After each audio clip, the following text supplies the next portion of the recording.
Good morning. Thank you all for being here today. I wasn't expecting a full house this morning, but we have lots of golf people in the audience apparently today, so that's great. Welcome to our monthly workshop, the first Tuesday of the month. This is June 2nd. We have a reasonably busy agenda here with lots of exciting stuff to talk about. Let us get started if we will, although I want to say Jackie Hatley is traveling, so she won't be here today. But we'll be thinking about Jackie and hoping she's having a good time. So let us get started, please. The Myrtle Beach Golf Centennial, Ryan Cannon from Myrtle Beach Golf Solutions is here today.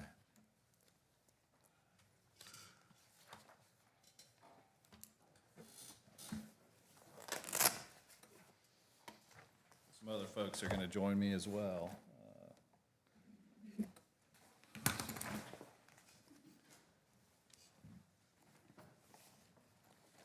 Well, good morning, Mayor, council members, staff, ladies and gentlemen in the audience. Thank you for making time this morning. We are grateful for your attention.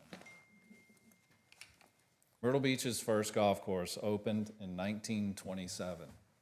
Originally known as Ocean Forest Country Club, the course was renamed Pine Lakes in 1946 and has been rightfully credited with jump-starting the Myrtle Beach region's emergence as one of golf's most popular destinations. This means that next year, 2027, we will be celebrating 100 years of golf here at Myrtle Beach. Why is this important? Well, we believe this celebration is a tremendous source of community pride. Now, there are many golf destinations in the United States right now, but there is only one golf capital of the world. In addition, we believe there's tremendous economic opportunity in a centennial celebration. The annual economic impact of the Myrtle Beach area golf market is $1.6 billion and employs over 13,000 people. If we get this right, 2027 should be the best and most impactful year ever in the history of the Myrtle Beach area golf business. Now, this moment was too big for us to plan alone. In turn, we formed an advisory committee made up of representatives from the City of Myrtle Beach, Horry County, the South Carolina Department of Parks, Recreation, and Tourism, the Greater Myrtle Beach Collaborative, the Brandon Agency, the Myrtle Beach Area Golf Course Owners Association, and Golf Tourism Solutions. Together, we've established 3 simple principles that guide our work and approach. We think these principles are present in our community at all times, and one of the things that makes it special here. They are, 1 is that we honor our history. 2 is that we celebrate the present with our friends. And 3, we feel a responsibility to cast a compelling and positive vision for the future. The work itself is broken out into 4 distinct phases. We spent the last 18 months working on the brand messaging, the visual identity, and preparing for the activation work required to bring this very special story to life. Today, we're going to share some details around what that activation work actually is, so that as leaders in our community, you're informed. To bring you up to speed, though, on the brand messaging and the visual identity work, it's my privilege now to invite up Scott Brandon, CEO of the Brandon Agency, who helped bring these critical and foundational elements together.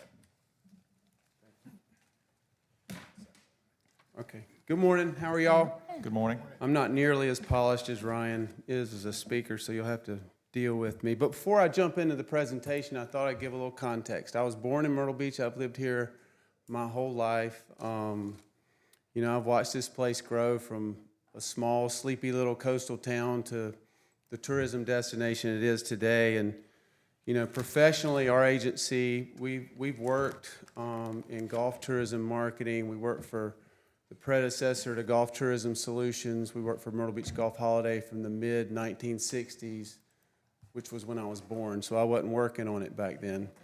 But until about 2018, and you know, I worked on it personally myself from about 1993 until then. And you know, during that time, you know, we marketed the destination to golfers around the country and, of course, across the world. And there's one thing I learned about it while we were doing it is that, you know, Myrtle Beach isn't just part of the, I mean, golf isn't really just part of the Myrtle Beach story. You know, golf really created the Myrtle Beach story. And even today, when we go out and do unaided awareness and perception studies on tourism in Myrtle Beach, you ask people, just, you know, consumers, what's the first thing they think about when they think of Myrtle Beach? What do they say? They say golf. You know, it's the first thing that comes to mind. And so for millions of people who come here, you know, golf's still a major attribute and a reason that they come. So, you know, if it weren't for golf, I think, you know, it would be hard to say that Myrtle Beach would be what it is, you know, today. And so I think that's why this centennial matters. You know, we only get one shot at this 100th anniversary. If you were around in 1976, you know, you remember the bicentennial, right? We're going to have, what do you call the 250th? I don't even know. Sesquicentennial, yeah. So I'm looking forward to that. I'll get a bicentennial and a sesquicentennial in my lifetime. So this is the centennial for Myrtle Beach, and so it's important. But I wanted to talk a little bit about how we approach this brand strategy project. We did a lot of research. We did primary research with thousands of golfers around the country. And what we really want to try to understand is what makes Myrtle Beach different than other destinations, right? So we did primary research. We did interviews. We did a lot of analyzing current trends. We looked at golf's current culture. You know, we looked at our competitors. And we really dove deep in today's golf consumer, but we wanted to understand not just why people come here, but why they come back year after year after year, you know. And what's really interesting about Myrtle Beach is about 70% of the people who come here, and this is just kind of top of mind stuff, having done it for so long, about 70% of the people that come here come year after year after year, you know.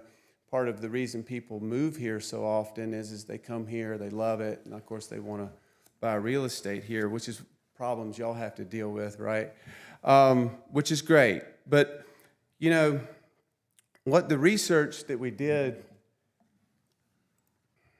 really kind of brought to the forefront was that golfers again and again told us, you know, yes, the great golf courses, that's really important, but more importantly, it's the annual traditions that they create while they're here. It's the fun that they have. It's the attitude that we as a destination deliver to golfers year after year. That's the reason they come. And so we built this brand platform. It's called Where Golfers Play, and it kind of has a double meaning, right? It works on two levels. You think of play, you think great competitive golf courses. We have some of the best golf courses in the world, right? It speaks to that, but it speaks to the challenge of golf. It speaks to our variety, our beautiful courses, our great weather. But it also speaks to the playful side of golf. And this is really what makes Myrtle Beach different, right? It's where you can let your hair down. It's where you can have fun, and you have laughs and friendships and camaraderie and memories. And so that word play kind of intentionally captures both sides of that. And then from a positioning perspective, this is the positioning statement. And I assume y'all have screens and you're looking at it while I'm talking. Okay. So I've never been up there, so I don't know what you see. You're probably writing words down like this guy's not a good presenter, but that's okay.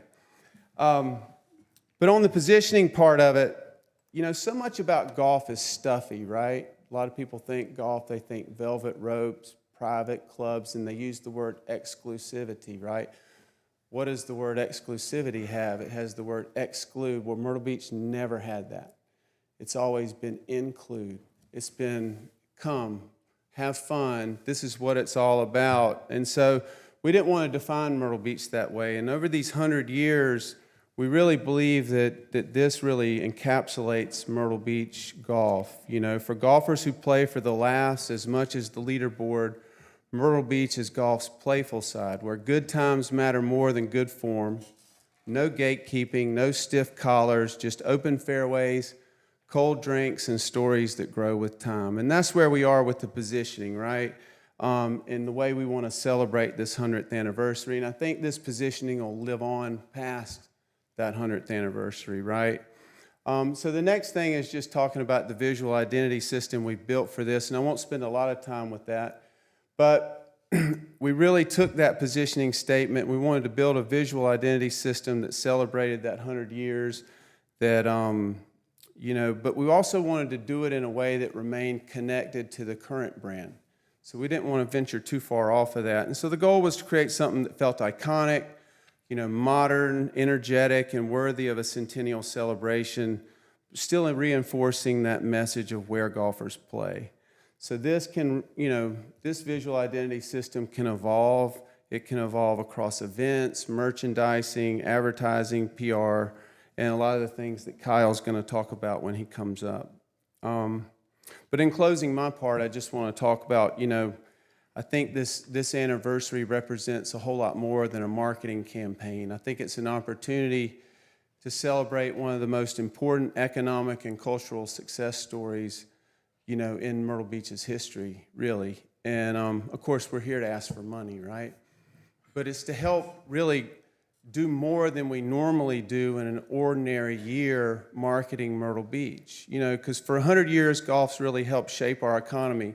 I can remember growing up, there was no paved road from 38th Avenue from the highway to the bypass. Well, there wasn't a bypass, right? So, you know, I can remember all these, you know, things that golf has really helped grow in this area. You know, it shaped our economy, our identity, our reputation, and I think the Centennial gives us a chance to not only honor the legacy, but more importantly, to remind a new generation of golfers that we're the golf capital of the world, right? And so that's the foundation behind the brand platform that we're talking about. And I think, you know, I have no dog in this fight. I'm not the agency for Golf Holiday anymore. I'm not doing the work and all that kind of stuff, you know. But for somebody who's lived here for 62 years, you know, I really believe this is one of those rare moments where we have the opportunity to celebrate something that's transformed our community and continues to drive our economy today. So I think that's cool. So I'll turn it over to Kyle, or give it over to Ryan. Sorry, didn't do that handoff good. And I'll let him talk. Thank you, Scott. One of the great privileges of my role is that I get to work with people like Scott. And I've learned an unbelievable amount from him. One of my favorite things he said is golf used to be about, there was so much emphasis on the scorecard, and now there's more emphasis on the story card, which I thought is a really, really great way to put that. So on to what's to come. The activation plan breaks down into 5 simple categories: events, merchandise, paid, earned, and owned media. Within events, the idea is that each one ties back to a simple principle. So for example, to honor our history, on February 27th, 2027, the annual Myrtle Beach Golf Hall of Fame ceremony will be conducted at Pine Lakes Country Club, the permanent home of the Myrtle Beach Golf Hall of Fame. Led by Tracy Connor and Myrtle Beach Golf Hall of Fame member and board chairman Gary Shaw, this special evening will be dedicated to paying our respects to all those that have come before us. Names like Cecil Brandon, Clay Britton, and General Hackler, just to name a few. When I think about this night, I'm reminded of the saying that if we are able to see further, it's because we stand on the shoulders of giants. To share more about events where we will celebrate in the present, it's my privilege to invite up Kyle Olin, Director of Marketing for Golf Tourism Solutions. Good morning. Good morning. So I get to talk about a lot of fun things. We're going to celebrate the present in 2027 during a couple different events during the centennial. The first one is the One Flight Myrtle Beach Classic, which just wrapped up about a month ago. And I do want to share a few notes on that event to talk about the importance and the significance that event has played in our community the last 3 years. So I'm sure a lot of people in this room have been to that event, attended it this year, and you could feel the excitement that took place at the Dunes Golf and Beach Club. There's a lot of community pride that that event brings. But one of the things that people, or some of the aspects that you don't always see, is the impact that that event has outside of our local community. You know, we brought this event here 3 years ago with a goal to elevate the Myrtle Beach market. And I can 100% say with confidence that it's been one of the best investments that this community has made. When we look at some of the numbers, just from the One Flight Myrtle Beach Classic on social media, it generates tens of millions of impressions during that week. That's visibility to our marketplace during a key time for us. In addition, from an earned media standpoint, generates 10.9 billion earned media impressions. And I think one of the most notable aspects of that is one of our agencies pulled this number, that during the One Flight Myrtle Beach Classic, Myrtle Beach in this destination owns a 95% share of voice. And what that means is essentially during that week, compared to other destinations, we dominate the conversation. So when we look at this event, it is significant for our community, not just from a community pride standpoint, but also on how it elevates this destination. So how are we going to activate? So in 2027, when we celebrate the centennial, when you go onto the grounds of the Dunes Golf and Beach Club, you'll feel the presence of the centennial through the branding. You can kind of see some visuals there of what obviously it looks like this past year. But you'll see that. You'll also see on the video boards different spots that celebrate and speak to the centennial. If you're watching or following along outside this marketplace, you'll see the commercial spots, you'll see the storytelling, you'll listen to the broadcast where they'll be talking about the centennial, the history, and the story that makes this destination the golf capital of the world. So that is what we'll do in May. And then as we move forward to August, we'll continue to celebrate through another marquee event in this community. And that's the Play Golf Myrtle Beach World Am, which if you're not familiar with that event is the largest amateur golf tournament in the world. No other destination does what we do. No other event does what we do. It's at the end of August every year. We bring in 3,000 golfers for a week here in Myrtle Beach at the end of August. It is a great event. It's been going on for over 40 years. The significance of that event for this community, it generates $17.1 million in economic impact at the end of August every year. Golfers and their families come here for a week during a time when typically, historically, when we created this event 40 years ago, there weren't a lot of people visiting Myrtle Beach. When we celebrate the centennial come August of 2027 at the World Am, you'll see different aspects of the brand and the messaging of the centennial come to life. Here on the screen, you can see the video boards at the world's largest 19th hole, which is at the Myrtle Beach Convention Center every evening, Monday through Thursday. It's a massive party gathering of all the players, friends, family to celebrate and share stories from their day.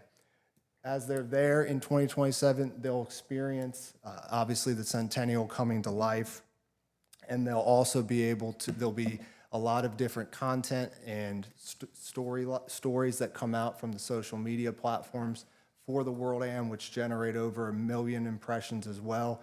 So this will be a great time where golfers will come in the present and experience and celebrate the centennial through the World Am. Moving forward, I want to introduce Brian, who's going to talk about one of our other marquee events in 2027. Thank you, Kyle. The World Am, the 19th hole, that's where those stories, the putts get a little longer that were made, the drives get a little further that were hit. So to help us paint a compelling vision for the future, we are close to securing the largest golf-centric technology and innovation event in the world. the Golf Business Tech Con.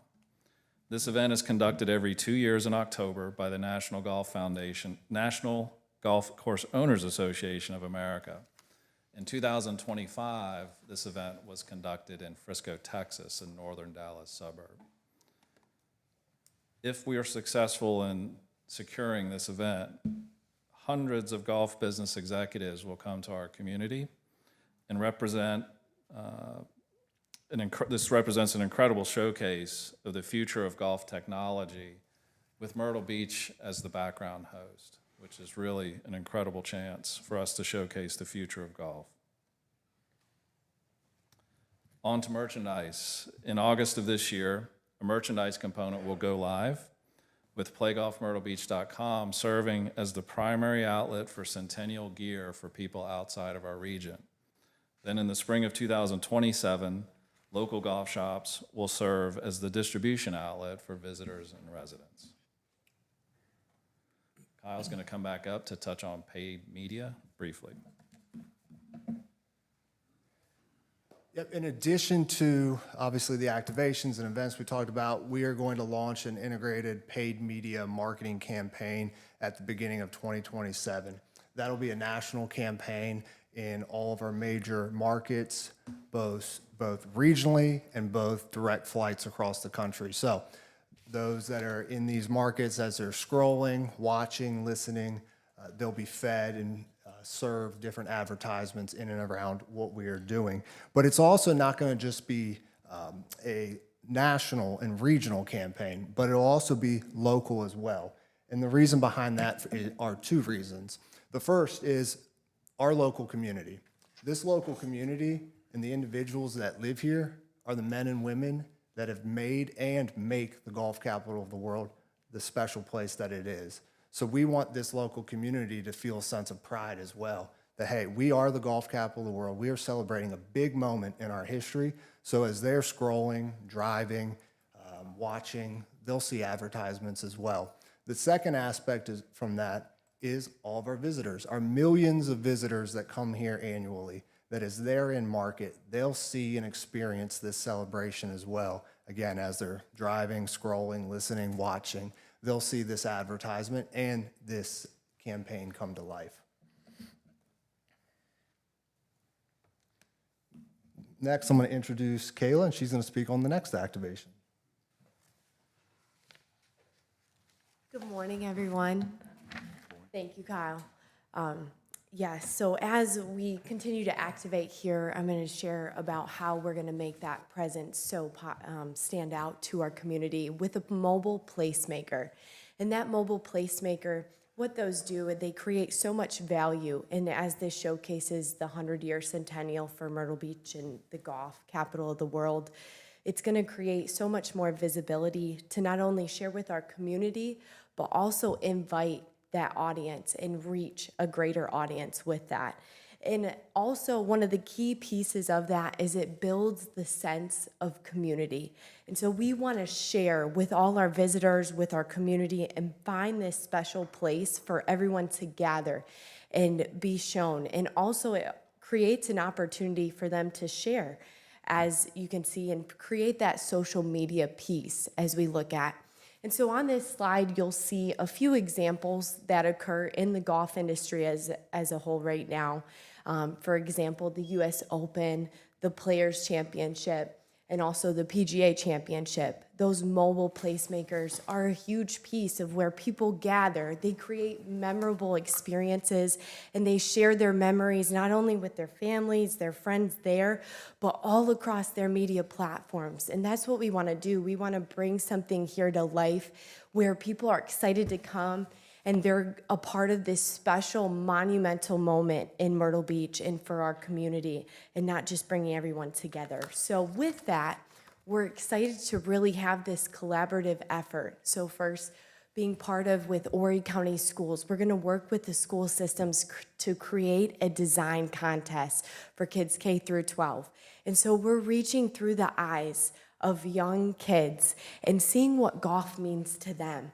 And when that 100 years of golf, what those ideas generate. And so we're really excited to partner with Horry County Schools to create that contest and reach in that generation And then also, we're going to partner with Coastal Carolina University. So we're really excited to also tap into working with college students and helping those marketing business students to create and generate a plan to help us make this mobile placemaker come to life, and how it's going to be and reach our audience, but also how it's going to be displayed throughout the community for the entire year. So we're really excited to not only have our community come together, but also work with other organizations and also reach multiple generations that can help really see this whole vision. And so for us as professionals in the industry, and then also being able to see that kid's view and through their eyes and what it means to also spark that interest in how we're going to continue, not only and celebrate this 100 years, but what does the next 100 years look like for the golf capital of the world?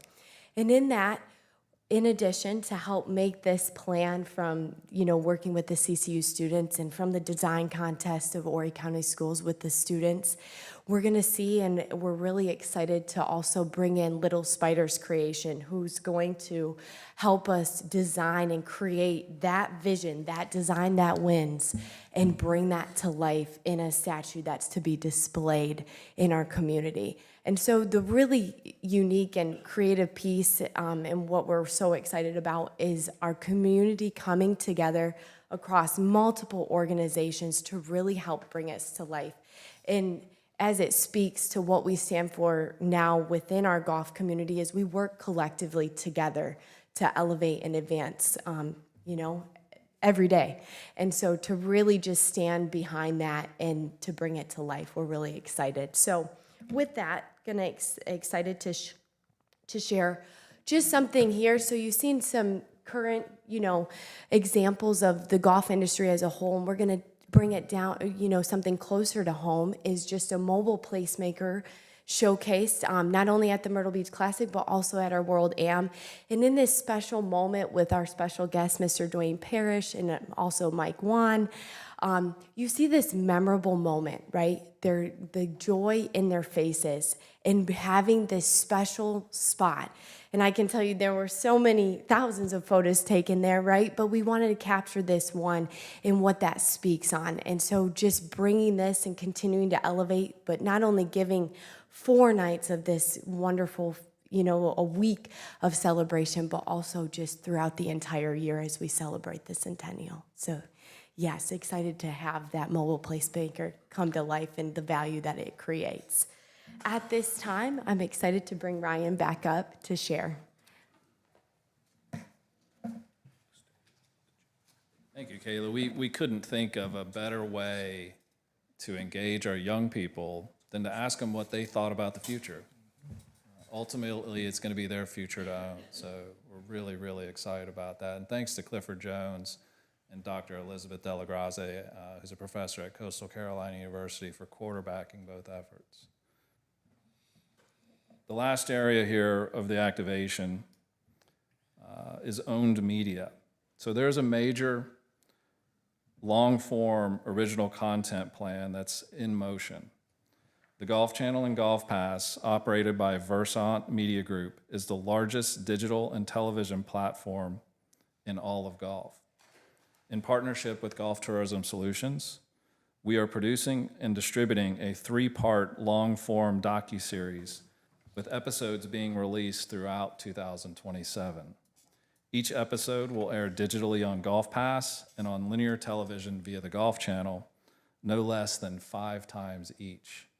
The working title for this long-form docuseries is Trademarked: The Story of How Myrtle Beach Golf Became the Golf Capital of the World. Ultimately, this content is going to reach millions of viewers globally. There will also be a social first content series, shorter form, distributed on YouTube and through social media, but we anticipate similar engagement as to the long form. So ladies and gentlemen, in closing, it's impossible to overstate the positive impact that the golf industry has had, continues to have, and will have on our community. At a time when national golf participation is reaching new heights, it is only fitting that Myrtle Beach, South Carolina, in Horry County, the golf capital of the world, that we serve as a bright and shining example of how a community celebrates the game of golf, while also carving out a pathway to lasting progress that's in step with the changing times and pays due respect to those that came before us. Thank you for your time and attention this morning, and we're happy to try to answer any questions that you might have. Thank you very much, Ryan, Scott, Kayla, Kyle. Ryan first approached me with this 100th anniversary about a year ago, I guess, and y'all have been working on it longer than that. They recognized early on that 2027 was the 100th anniversary of golf in Myrtle Beach. We have a lot to be thrilled about from our golf heritage, and this is an opportunity to take advantage of that history that exists, but also to take Myrtle Beach's golf industry to the next generation as well. Council, do you have any questions for Ryan and the group? Mayor, I've got one for Scott, if he wouldn't mind taking the podium one more time. This isn't about a high school bet, is it, Doctor? It's close. Not to get in the weeds, but my concern's always been, in my limited travels, I see fewer and fewer youth on the golf courses. And we all remember the George Holiday days and the junior tournaments at the surf club.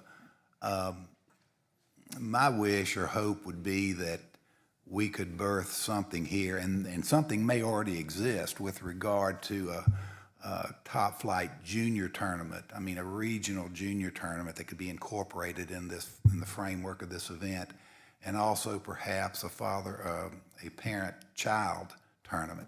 Those events can be very big if properly promoted, and can be a recurring event past this 100-year anniversary. Has any thought been placed into those type of splinters within this thought process?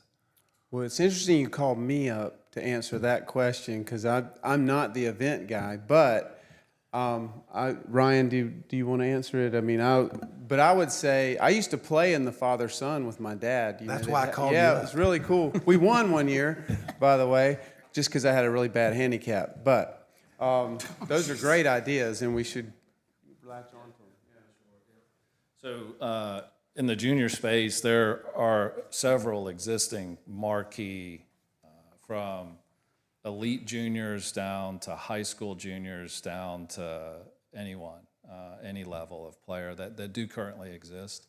And our hope is to amplify all the event activity that happens in Myrtle Beach every year around the game of golf. We just shared the highlights, if you will. We'd monopolize your entire day, and I'd be happy to do that, talk about golf. It's our favorite subject. But on the junior side, there's some great events like the Dustin Johnson World Junior, Where is Palmetto. that?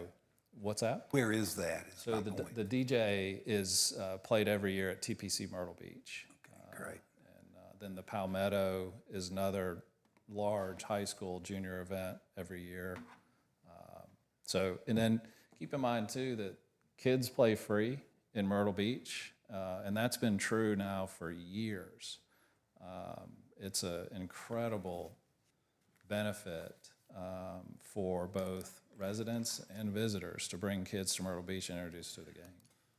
Well, it's wonderful to focus on the present, but I think we Bill? all need to look down the line to the future.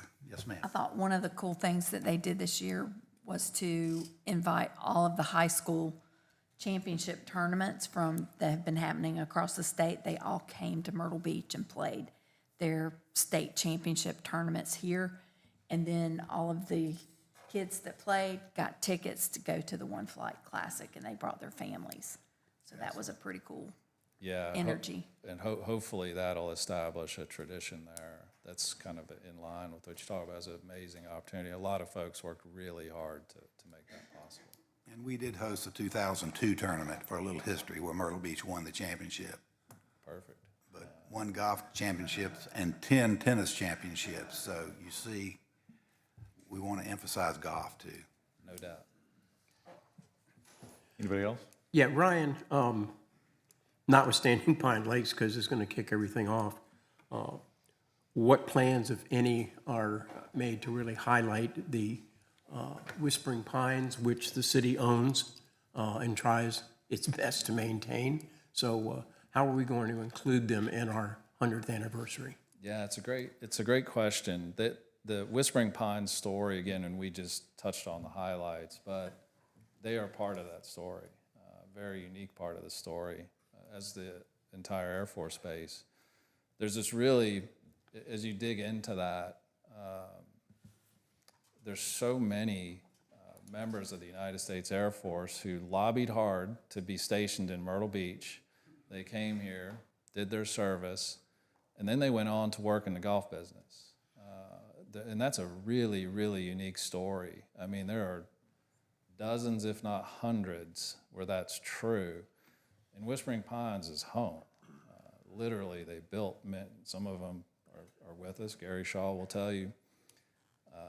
He came to Myrtle Beach as an airman, and the next thing you know, he had a shovel in his hand. He's building a golf course. And he's like, this isn't what I signed up for. But that story will be told in the context of the long-form docuseries. Whispering Pines will come to life there. But we're also open to a larger and perhaps even more aspirational way to tell that story. Good. It's an important one. Yeah, because when you think about it, when you fly into our airport, you get off the plane, you're pulling out, what's the first thing you see? Whispering Pines. It's right there. Yep. Thank you. Bill, to your point, of note is maybe 10 years ago, 15 years ago, they played 35,000 rounds. I think last year they played 55,000 rounds. So it's a success story in itself and should be included. No doubt. Chip Smith has done a phenomenal job, as has council, to empower, encourage, and support Whispering Pines. It's a really remarkable asset for the community. Well, the call was for us to close that 15 years ago. I don't know if you recall. I've heard that story, and glad you did. I would just say that I'm sure this is not the last presentation that we're going to see or hear from the organization and about this event. And I'm sure that Bill and Phil and the rest of us would agree that we would like to see something in the presentation that would include Whispering Pines. Is not just talking about it. Let's see what that involvement will be. Great. Super. Thank you all. Thank you, Ryan. You've got other golf people here in the audience today. If there are golf people here, wave at us. Thank you. Very good. 4. Super. Well, thank you. We're excited about this. This is a great opportunity for Myrtle Beach and the Grand Strand as a whole. We mentioned funding a little bit, but I know that you'll come back to us and talk a little bit about that. And Fox and I have talked a little bit. We may have some ideas there as well. So. Great. Thank you so much. Appreciate the time. Have a Thank good you day. very much, Thank Ryan. you.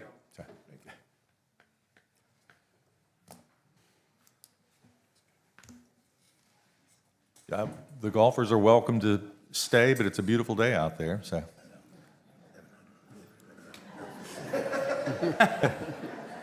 I think we need to give them a few minutes to leave. That's just a number, and I know that's hard. And I'm assuming y'all are excited about this too, correct? Yes. Are those the golf course? While they're leaving, I don't know if you know this, that Dr. Render back in the day was known as 007 of golf in Myrtle Beach. Yep, 007.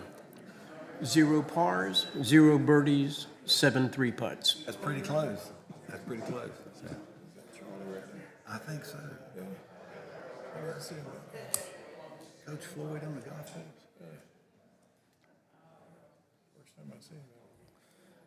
All right, our next item on the workshop agenda today is the Brittany Park Road Acceptance Consideration. This is something that we've talked about a little bit internally. I don't know that it's made it all the way to council at this stage. But Fox is here, and we've got some Brittany Park residents here as well. Fox, take it away. Yep, thank you, Mayor. This is, as I said, this is my friend Tony. Good morning. Good morning. I'd like to thank the mayor, City Manager Fox, and the council for giving us this time today. And and let's see if we can get to the bottom of this. All right, so I'm just gonna kind of give you a brief overview. For folks who don't know, Brittany Park is located on the west side of Grissom Parkway, across from the Presbyterian Church between 48th North and 44 North. There's one entrance onto Grissom Parkway. It's kind of a unique neighborhood. The first half of the top half, I'll call the top half, which is towards Grissom, includes 29 single-family homes, and the back half, which is what we're here for today, what they're here for today, are 11 townhome parcels. There's only one road in this subdivision, St. Thomas Circle, one entrance off of Grissom Parkway. The history is that this was annexed into the city in August of 2004. And then in May 2005, the request from the single-family home, and let me go back for a second, if I can. There's actually two HOAs in this neighborhood as well. The first HOA is the Brittany Park HOA, and Tony, and I think these folks are the Carriage Home HOA, which is a totally separate HOA. And so in May of 2005, the single-family HOA asked for the city to bring in St. Thomas Circle as allowed. And then in June of 2005, the Carriage Homes HOA asked for the same thing for the portion of the road that's in front of their townhomes. In July of 2005, the Public Works Department suggested that only the St. Thomas Circle that's in front of the single-family homes come in because that's the only part that meets our standards in our code.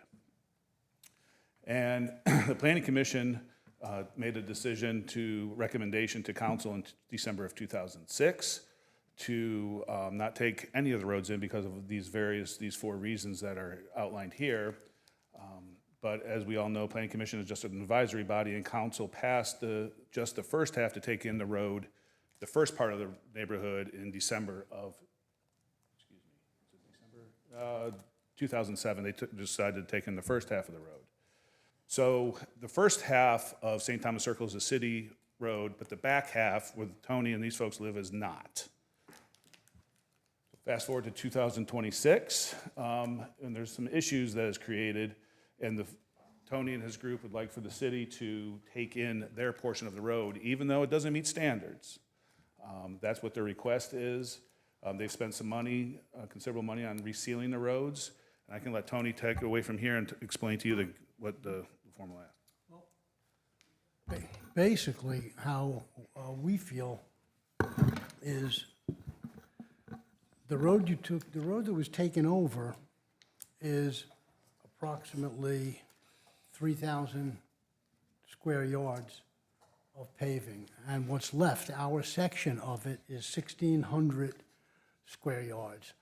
The problem is you took both sides of the single-family homes, so your city road actually connects on both sides of the community to our private road. Okay, what happened with that was you basically put us in a spot that's worse off for us because we are liable, we have to keep this road open, okay, and we have to pay to maintain it. So basically, the city is simply saying that the road is your road, but we're going to use it, and you're going to pay for it. And it just doesn't seem fair. We get all their traffic. There's 29 homes there. There must be 15 to 18 different landscapers, all pulling trailers, all their deliveries. I'm not talking about the EMT, fire department, sanitation. I'm talking about deliveries like UPS, like FedEx, like furniture, like tractor trailers with sod on it, like concrete trucks. They use our road every day. Okay? We have tried and tried to no avail, meeting with the Department of Public Works in both locations, the one down there on 10th and the one where the waterworks are. And we just kept getting kicked back and forth.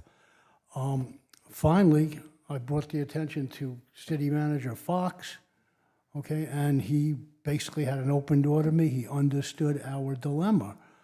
Now, I understand the road does not meet zoning. I understand we don't have the setback, okay?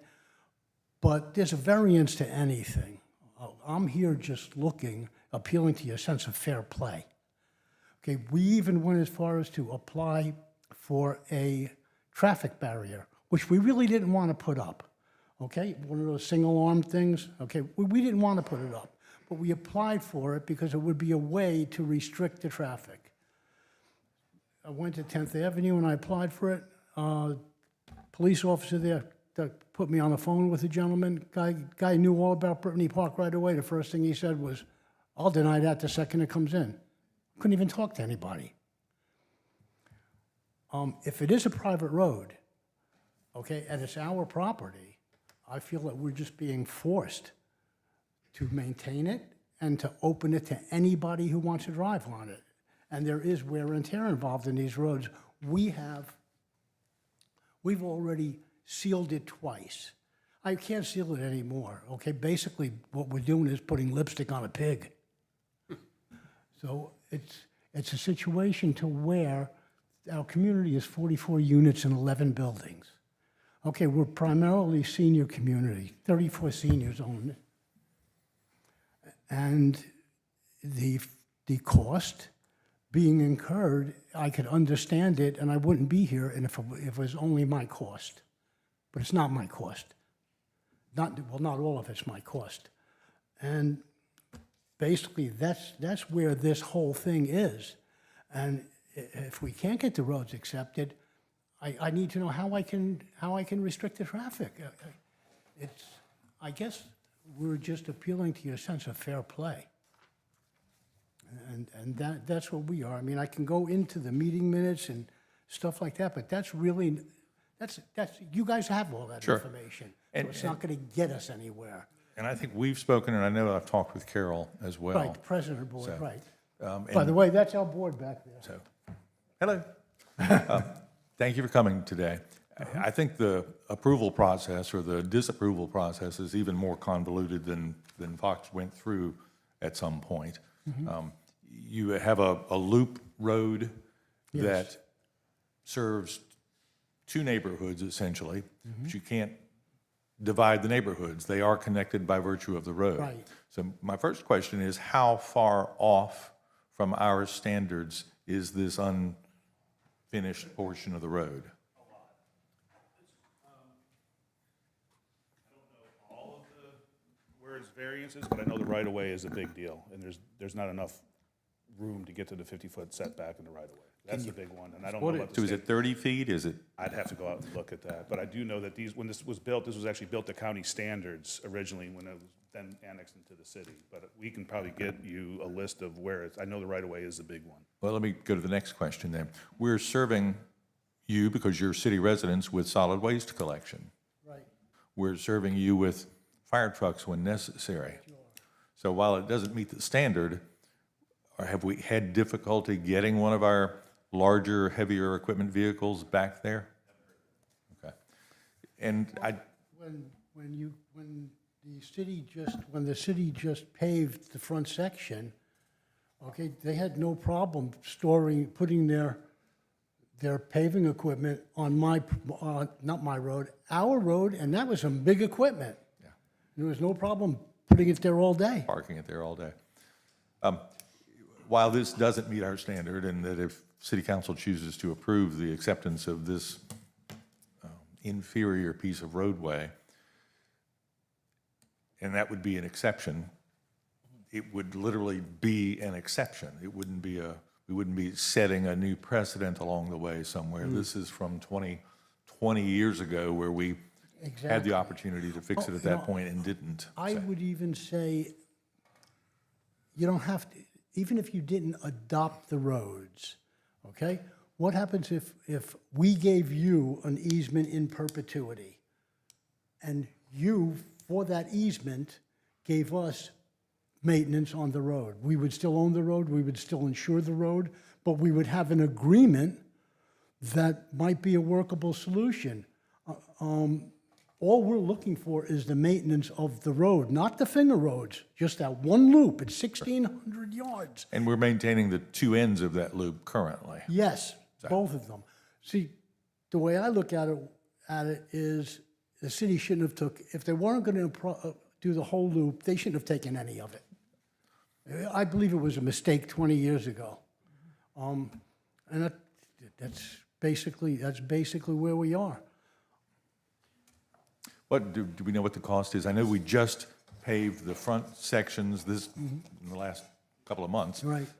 Matter of fact, the contractor said to me, the front section, he parked his truck right in front of my house. So I was talking to him, he says, what happened here?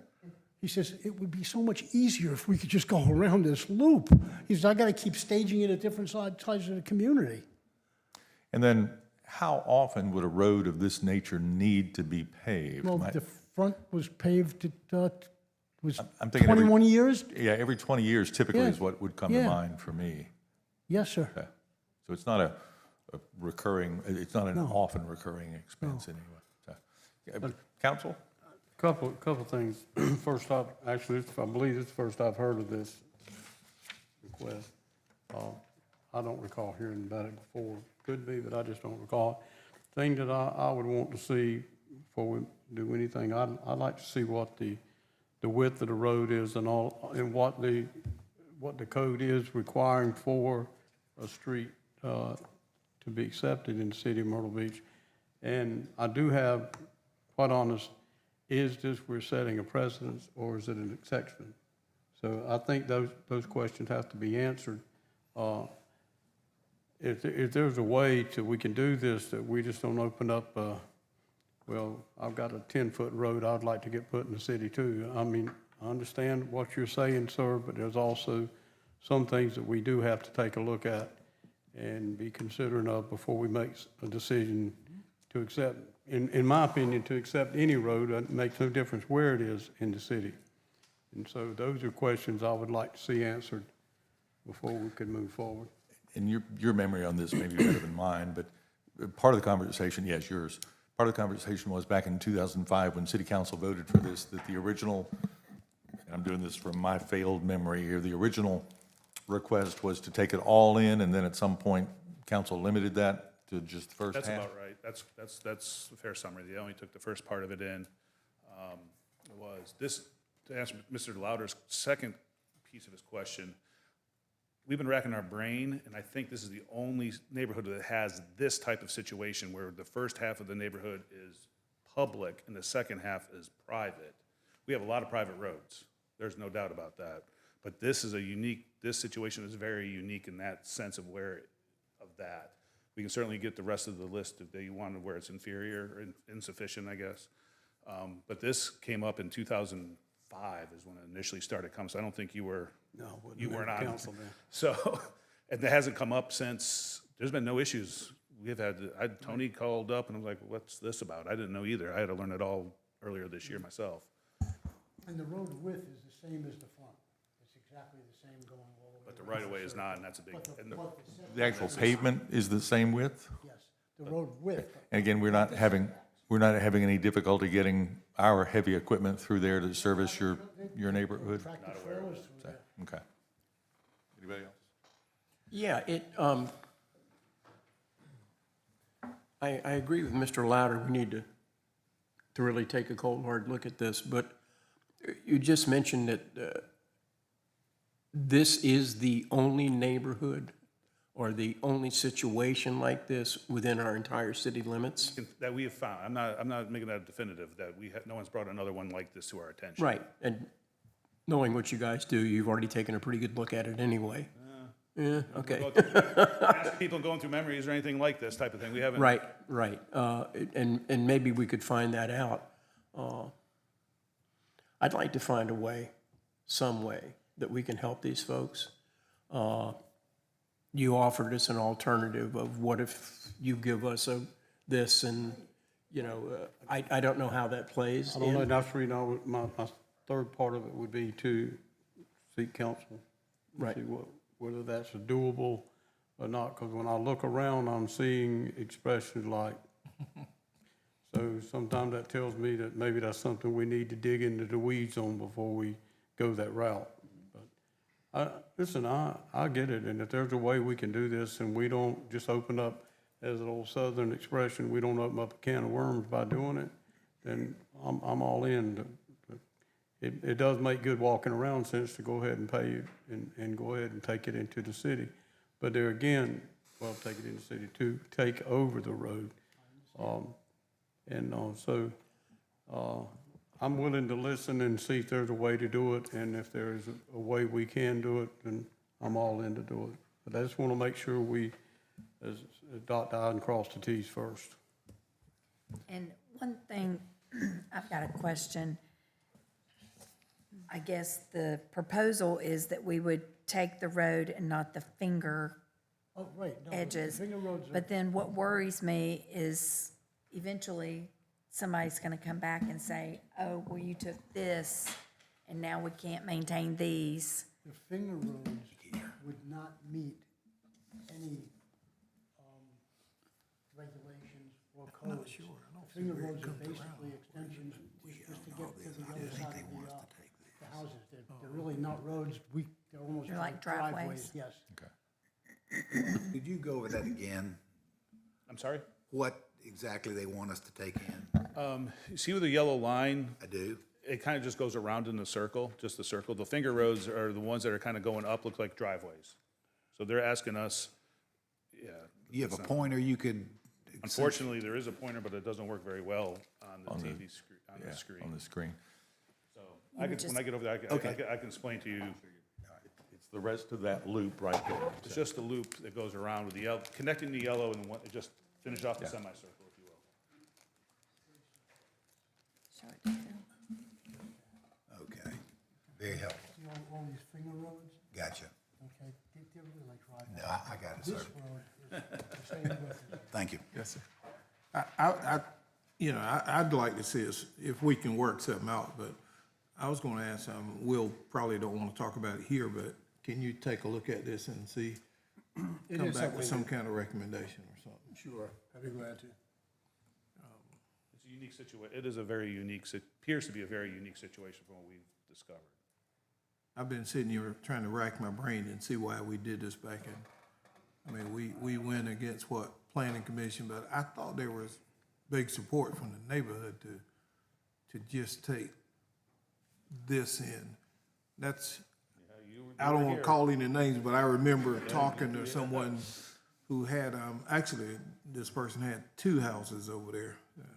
I don't believe they're here anymore, but, Well, my concern, and I was there also in yesteryear, but at the time, the boss of the schoolhouse was Ron Andrews, and we had supreme confidence in his judgment and still do. So we want to help, but we want to, as Mr. Louder says, cross the Ts and dot the Is. yeah.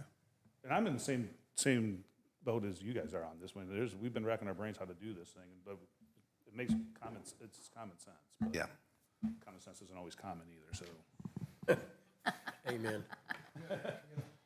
Here. Good presentation, though. Thank you. Thank you. Thank you. We'll be in touch, Tony. Do we have a potential time frame?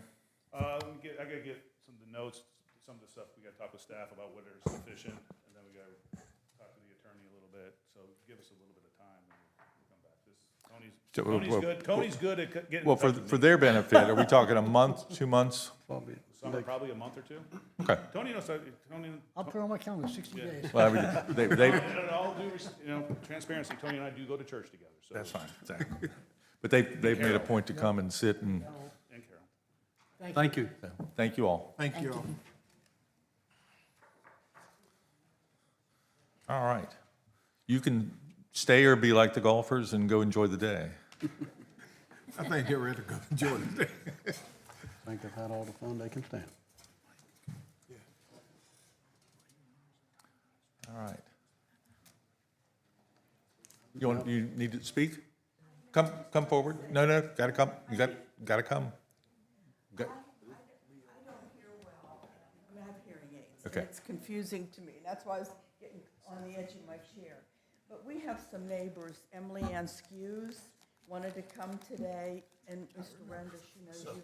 And I've lived in the community, like I was the first person there with the dirt roads 25 years ago. And this has been an issue that we've tried. So what I appreciate as president of the homeowners, your consideration. Yes, Okay, we'll ma'am. work with you. Thank you. Thank Thank you. you so much. That's the reason why I knew I hadn't heard about this, because it took place before I got here. Must have, yeah. You were still in high school. What? You were still in high I school. wish. All right, well, the General Assembly has come and gone, and we have the talent group here today for 2026 legislative report. Scott and Kathy, you're here. I see Brandon's just sitting in to observe. So.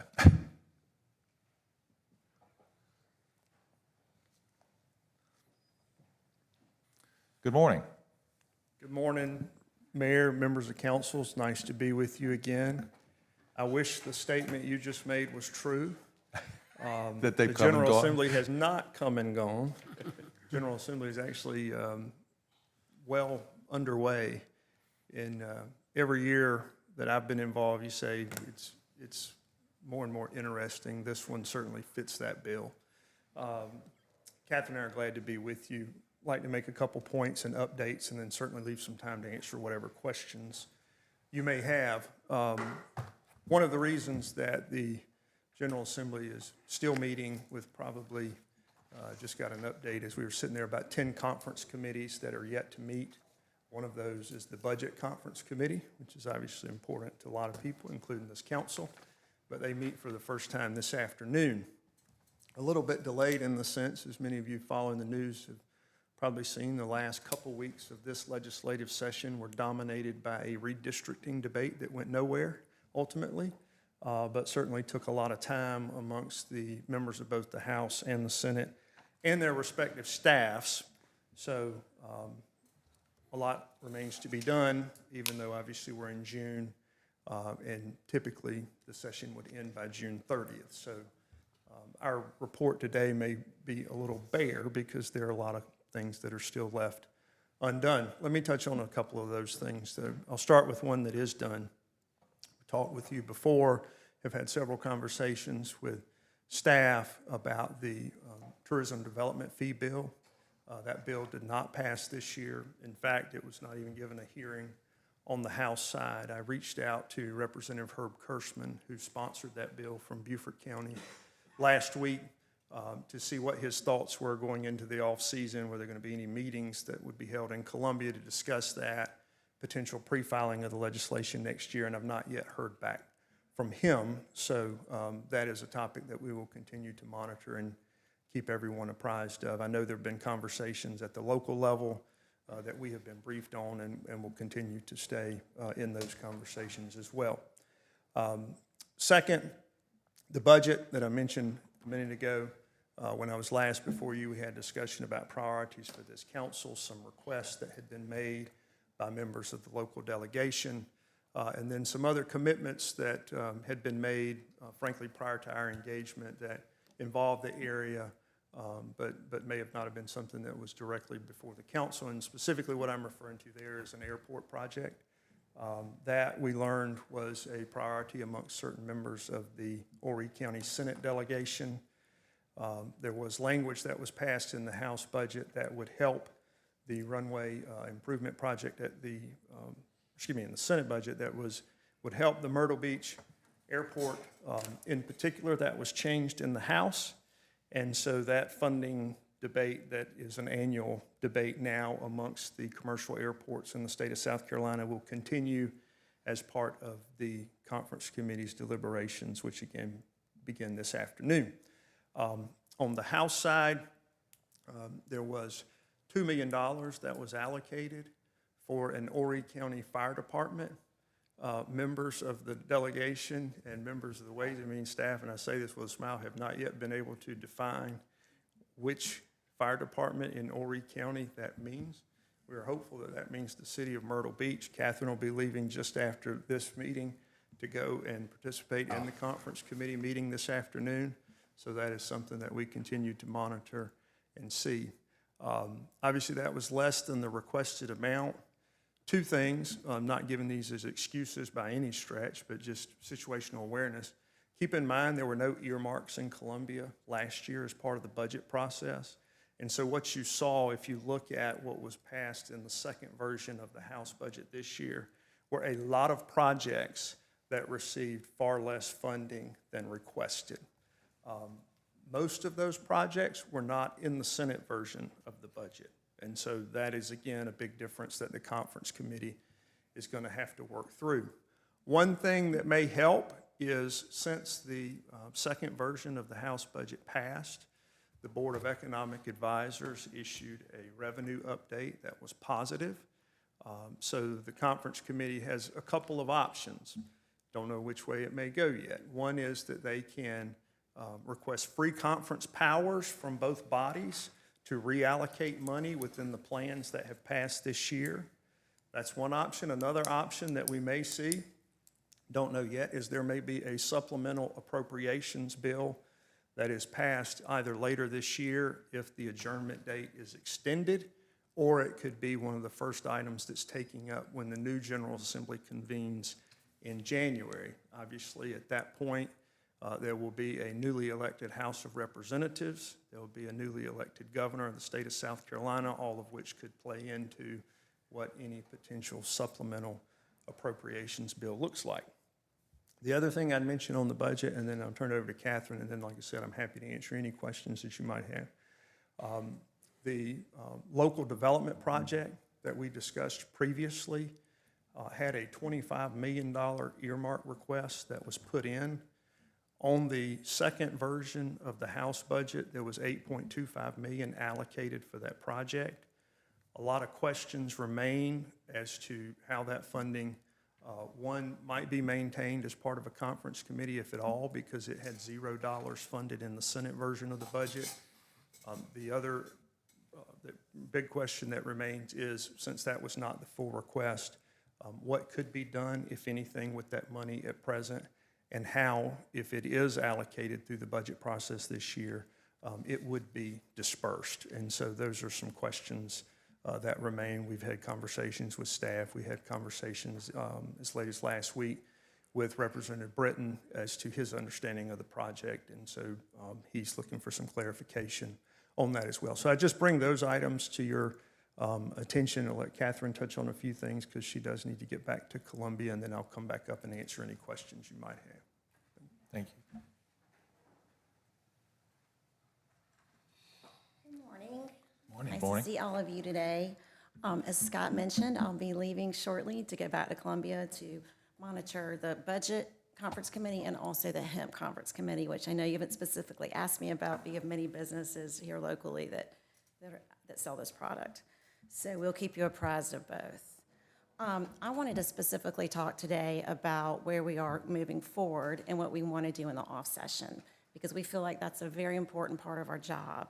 We are fortunate that this year we're going to be able to spend time together in the off session and to develop a strategic and targeted plan to identify the issues that are important to you, that you want us to pursue, and issues that we maybe need to be concerned about and that we're going to watch next year moving forward. So as part of that, we would like to do that fairly soon, and then we will start making an agenda and setting a schedule to meet with the local delegation, and to include some leadership from both Ways and Means and the Senate to invite them. Scott and I have talked about the fact that we think it'd be nice and helpful once we get this agenda set to invite everyone to have some coffee meetings here locally. And then we will plan to spend some time in Columbia now with both members, especially both leadership committees in Columbia this year, to determine when's the best time before the budget, before the House takes up the budget, maybe in the beginning of the session, and then maybe again towards the end before they wrap up. So they're reminded of all the important priorities. Besides that, we also are going to ask a few members from all of you today to spend a little time with us in Columbia next year. Not every week, but just maybe once or twice a month, so that they see all of you, they hear you, and they know what's important for not only the county, but the city specifically. So we're really looking forward to that, and excited about doing this work together. Great, thank you. Please let me know if you have any questions. Otherwise, Yeah, I'm going to turn it back over to Scott. tell us offhand who the six budget conferees are, House and Senate? Yes, so it is Bannister, Representative Bruce Bannister, the chairman. It is Jackie Hayes from Dillon County, Coach?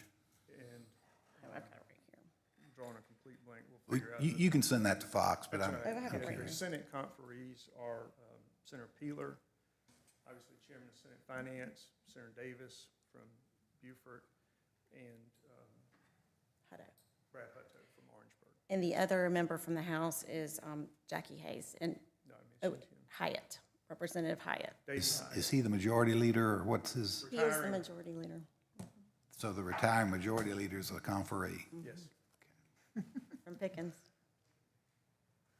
Thanks.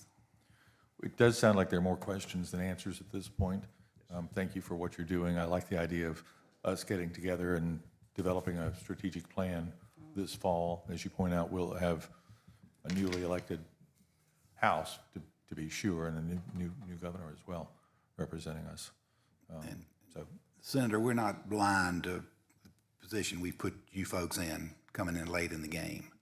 So we just appreciate you pulling the boat for us. And if those numbers expand with a supplemental, I know you'll be right there fighting for us. Absolutely. Our hand is in the cookie jar.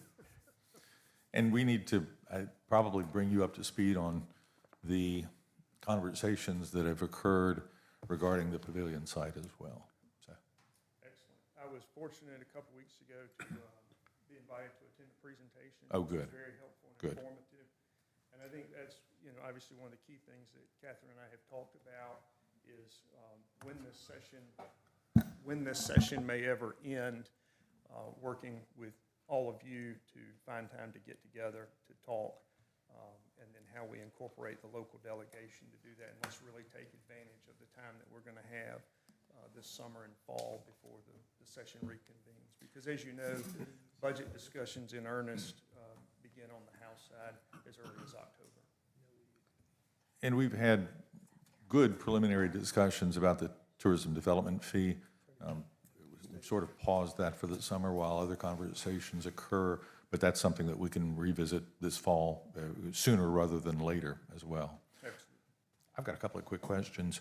The abandoned buildings credit bill, did that die?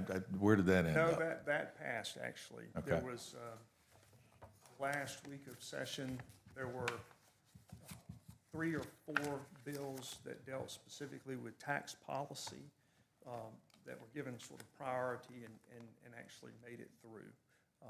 Not many did, but that's one that has obviously been important. I may have mentioned before, I wrote that bill initially when I was in the House back in 2007, so I've always kept a close eye on that. Can you shoot us a link to that so that we can have a chance to read Yes, sir. that? And then I did read the DOT bill that passed, which did not, in my reading of it, address the disposition of state-owned roadways to local jurisdictions. Did I miss that somewhere along the way, or that just fell out of it completely? Fell out. Yes, Okay. sir, you're correct. Counsel? Let them get back to Columbia. Yeah. Thank And if you. there are any items we haven't touched on important to either of you, please reach out. We'll get you whatever information you need. We'll be following up with staff to set up these meetings in the coming weeks, and we look forward to continuing to work with you. Thank you. Thank you very much, both of you. You did indicate that revenue numbers were positive, so that there may be more funds with Yes. which to, Yeah, that was decision. something that was delayed this year as well, was the release of the updated Board of Economic Advisors impact, but when it came out, it was revenue positive, and so we'll see what happens. But Okay. it created, was it 600 million? Just shy of 700, I don't remember exact, but it was 600 million in additional revenue from the prior forecast. great. Senator, you remain on good terms with Mr. Rankin, Embry, and Goldfinch, Yes, sir. to your knowledge. To my knowledge. As of last week, yes. That's good to know. Yes, sir. Okay, great. Thank you all very Thank you, much. Scott, All Catherine. right. Good to see Y'all you. have a great day. So, Thank you. safe travels.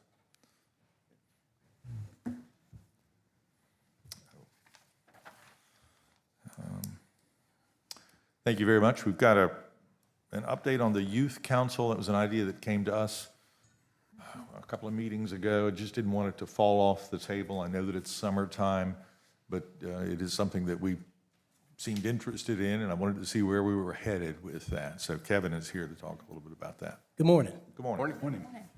Thank you for giving us an opportunity just to update you all on where we are since this conversation started. I will say that Ms. Altman, the Myrtle Beach High School principal, wanted to be here this morning, but she had a conflict with graduation rehearsal. So here we are. So our summer intern, Christian Lennon, who's a native of Myrtle Beach and a rising senior at Duke University, is going to walk you through the update, and then we'll answer any questions you have.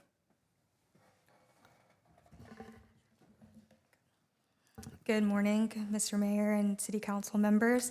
I haven't had the chance to meet all of you, but like Mr. White said, I'm interning with the city, born and raised in Myrtle Beach. I am a rising senior at Duke studying public policy and political science. So I'm happy to be home this summer, gaining exposure with municipal government. So thank you for giving us the opportunity to provide this update.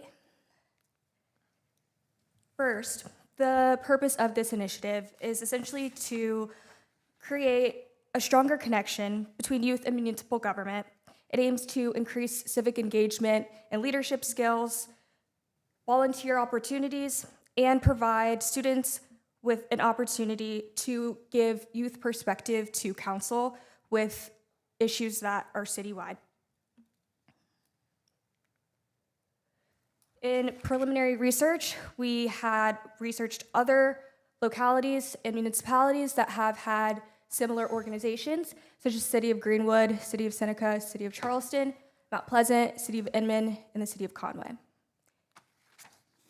Common features across the youth councils in South Carolina include an application and selection process with an admissions committee. Students are typically in grades 9 through 12 or in grades starting at grades 10 through 12. Students hold yearly terms. They hold monthly meetings to discuss projects, ideas for the city, and to provide, again, youth perspective. There are community service projects, and there are leadership opportunities within the youth council. So we could structure it similarly to how we structure city boards and committees, having a chair, a vice chair, things of that nature. And then, of course, interaction with elected officials, city staff, and just allowing them to gain more insight about what goes on in local government. We mentioned the city of Conway earlier. This city stands out as an exemplar because of its proximity and great outcomes. Discussion with school administration, staff members, specifically guidance counselors, highlighted the increased community collaboration with the Mayor's Youth Council in Conway. Two examples are that the council implemented a school-wide recycling program, and they recently completed a mural installation at the Conway Marine and Playground. And again, these projects promoted sustainability, beautification, and community pride. About a week and a half ago, Mr. Waits and I met with Mrs. Kristen Altman, the principal at Myrtle Beach High, and she was very enthusiastic and provided great insight for us to figure out structure and logistics. One big question we had was to ask when would be the best times for students to be able to participate in something like this. And she specifically mentioned that she would allow students to attend activities and meetings during school hours, to allow students who participate in after-school activities like sports and other clubs to attend and be a part of this as a field trip. She also gave insight on current student passion projects, which are usually community-oriented, and she gave us insight onto the broad range of students at the school. She specifically noted that there are 7 languages spoken within the school, and so there's a good variety of students with different experiences and backgrounds. And so the youth council would create a formal method for students to do what they're doing with these passion projects, community-oriented projects, and connect it with municipal government. Next steps include just creating requirements. So we already have a drafted application process where we would be asking students to fill out a Google form application. This will have formal written components, so students will be able to write short statements to explain their interest in this, what are some issues that they would like to see the city consider, projects that they would like to to create within this council if chosen. And we recommend, like I said, structuring it like current boards and commissions, communicate over the summer, and to prepare to start things in August so we can get this up and running for the 2026-27 school year. Mrs. Altman also gave us information that she is able to do school-wide email blasts over the summer. I am personally already in the works of doing some digital media campaign information, so that is in the works. And then we can continue to set up information tables during sporting events. Obviously, the school year is winding down, so potentially information tables during the school year at the beginning of the year next year. And then, of course, our final goal is to create a resolution to officially establish the Myrtle Beach Youth Council. And like I said earlier, the selection process will be something that we are going to continue to develop. Youth will apply. And then finally, there's already been a creation of some drafts of standing rules, codes of conduct, and this is a draft of an application form flyer. So students will have the opportunity to just quickly scan a QR code. This is just something I kind of threw together as a draft, and we can create a contact for any questions or concerns, give a date for applications being due, and it just kind of gives students a good idea about what this project really is. And so that's what we have. Any questions? Thank you so Christian. much. That was very nice. I do have a couple of questions, and I'm sure they will have some questions too, Christian. Who makes the selections? Who chooses who's on the council? Well, we're forming what we'll do is share all of the information with City Council at some point, but there'll be a staff liaison working along with Ms. Altman at the high school. A committee will be formed, and we will make selections through that process, after the application process. Okay. What size group are we talking about? 7, 11? What are we thinking? 12 to 15 is what we're seeing across the state. Okay. It's pretty standard.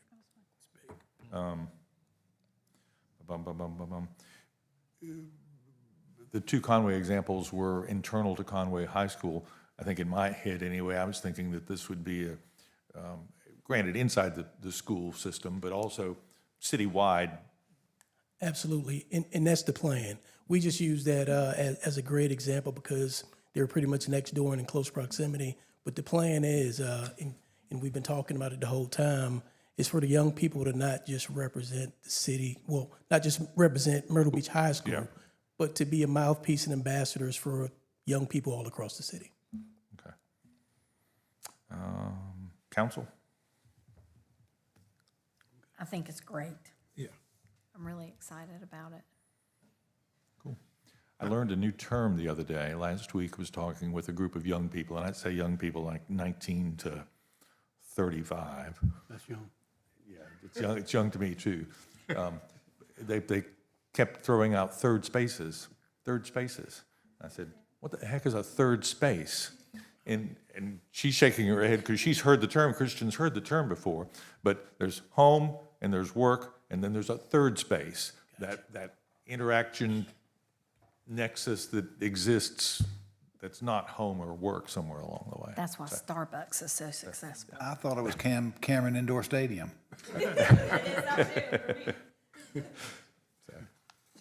Any other questions? Do we have a name for this group yet? I mean, No, just the Myrtle Beach Youth Council at this time, but that could Kevin, change. I know, I think I said this the last time, I know in the NLC, National League of Cities, just as for down the road, of course, but I know they have a great program for young students taking part of what's going on in the national side also. So that's just something to think about later. I can tell you, I was speaking to my oldest grand, and London is getting ready to go to the 5th grade, and she was president of their little student council. Right. Yeah, she was excited the other day. We took a tour of City Hall. I think Will was there, and Amy, and they were all excited about, being excited to be in City Hall and Papa, what goes on up here, and it's amazing their mind. Absolutely. So this is exciting. Good. If there are no other questions, is it okay for Kristen to just walk around and meet everybody and shake their Absolutely. hands? When I asked her if she wanted to present, I thought she was going to have a heart attack, so she did a really great job. She did very well. Great. Yes, congratulations. And if y'all, you will work with Fox and maybe Brian, if he needs to be involved, but to come up with a resolution and bring it back to us in a month Take or care. so. Yes. Yes, sir. I'm Bill. Good to see you. Nice to see you again. I'm Debbie. Good to see you. Yeah, good job. Good job. Good job. Excellent job. Nice to see you again, Christian. Christian, good to see you again. Eric, can we take 5? Yes, we're going to take 5. We'll be back in 5 minutes, which really means 10, but 5 minutes. We're going to take a break.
need help before I go to my dentist appointment tomorrow. All right, good morning again. That was our 10-minute, 5-minute break. Thank you for your patience this morning. Up next on the workshop agenda, downtown facade grants and incentives. Devin Parks and Jason Green are here to talk a little bit about that. We talked about it 6 weeks ago, maybe? March budget retreat? Yes, sir. So, and that's exactly why I'm here today. You know, we had a good conversation last time, taken that information, made some changes, so I'm here to present those updates today. So starting with the facade improvement grant, let's do a quick review as to why cities offer facade improvement grants. To encourage revitalization, stimulate private investment, preserve historic character, enhance aesthetics, boost economic activity, and promote quality renovation. So essentially, the improvement of an overall district or targeted area. So as far as the project scope and eligible improvements, no changes have been made. If you remember, we reviewed a couple examples of other cities and facade grants that they offered. We believe that the one-year pilot program is still the way to go. The 50% reimbursement with up to $10,000 for the project cap is pretty standard in what we saw in other examples. And we still plan on allocating up to $150,000 of existing CIP public art balance towards this project. Eligible improvements have not changed. Think we're looking to see improvements that are public facing and that are permanent in nature. So really that is the gist of the list of eligible improvements. Signage, awnings, doors, windows, things of that nature. Give me just a second. That particular building there, what is going in there?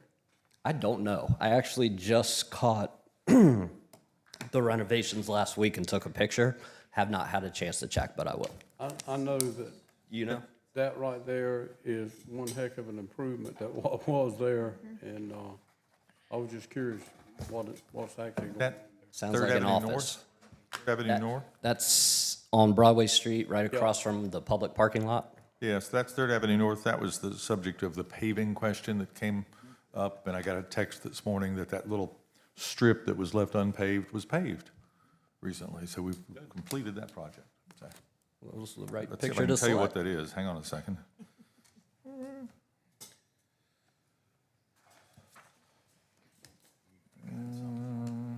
She was concerned about client safety, yada, yada. I don't know that it tells me what it is, but it's a, like a life insurance office, something like that. Very nice. Compared to what was there, very nice.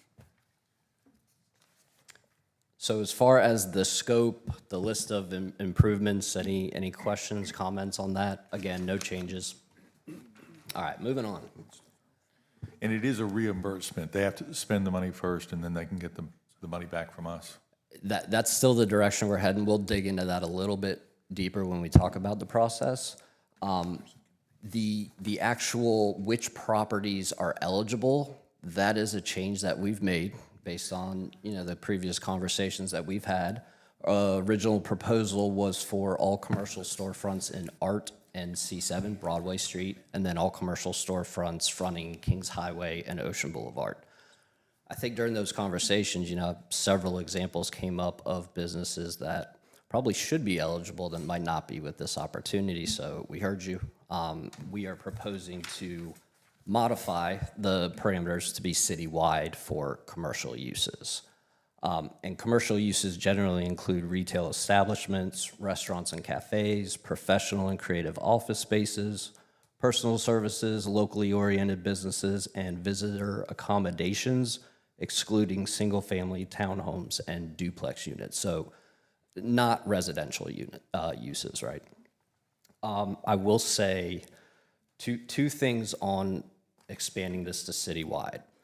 One, at the end of the day, so project cap of 10,000 will probably get 15 businesses that look a lot better, right? Might not be as concentrated and targeted, but the benefit will be there.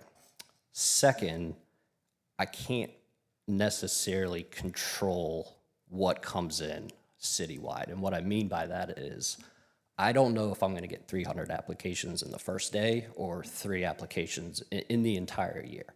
So these parameters are wide open, which is fine, but just wanted to make sure that as a result of changing this to citywide, that is one of the compromises. Fair? All good with this? I would think we get more participation. I would think so. I would think so as well. I would think so as well. And you know, if at the end of the day, worst case scenario, I get 300 applications, that's a good problem Good thing. to have, right?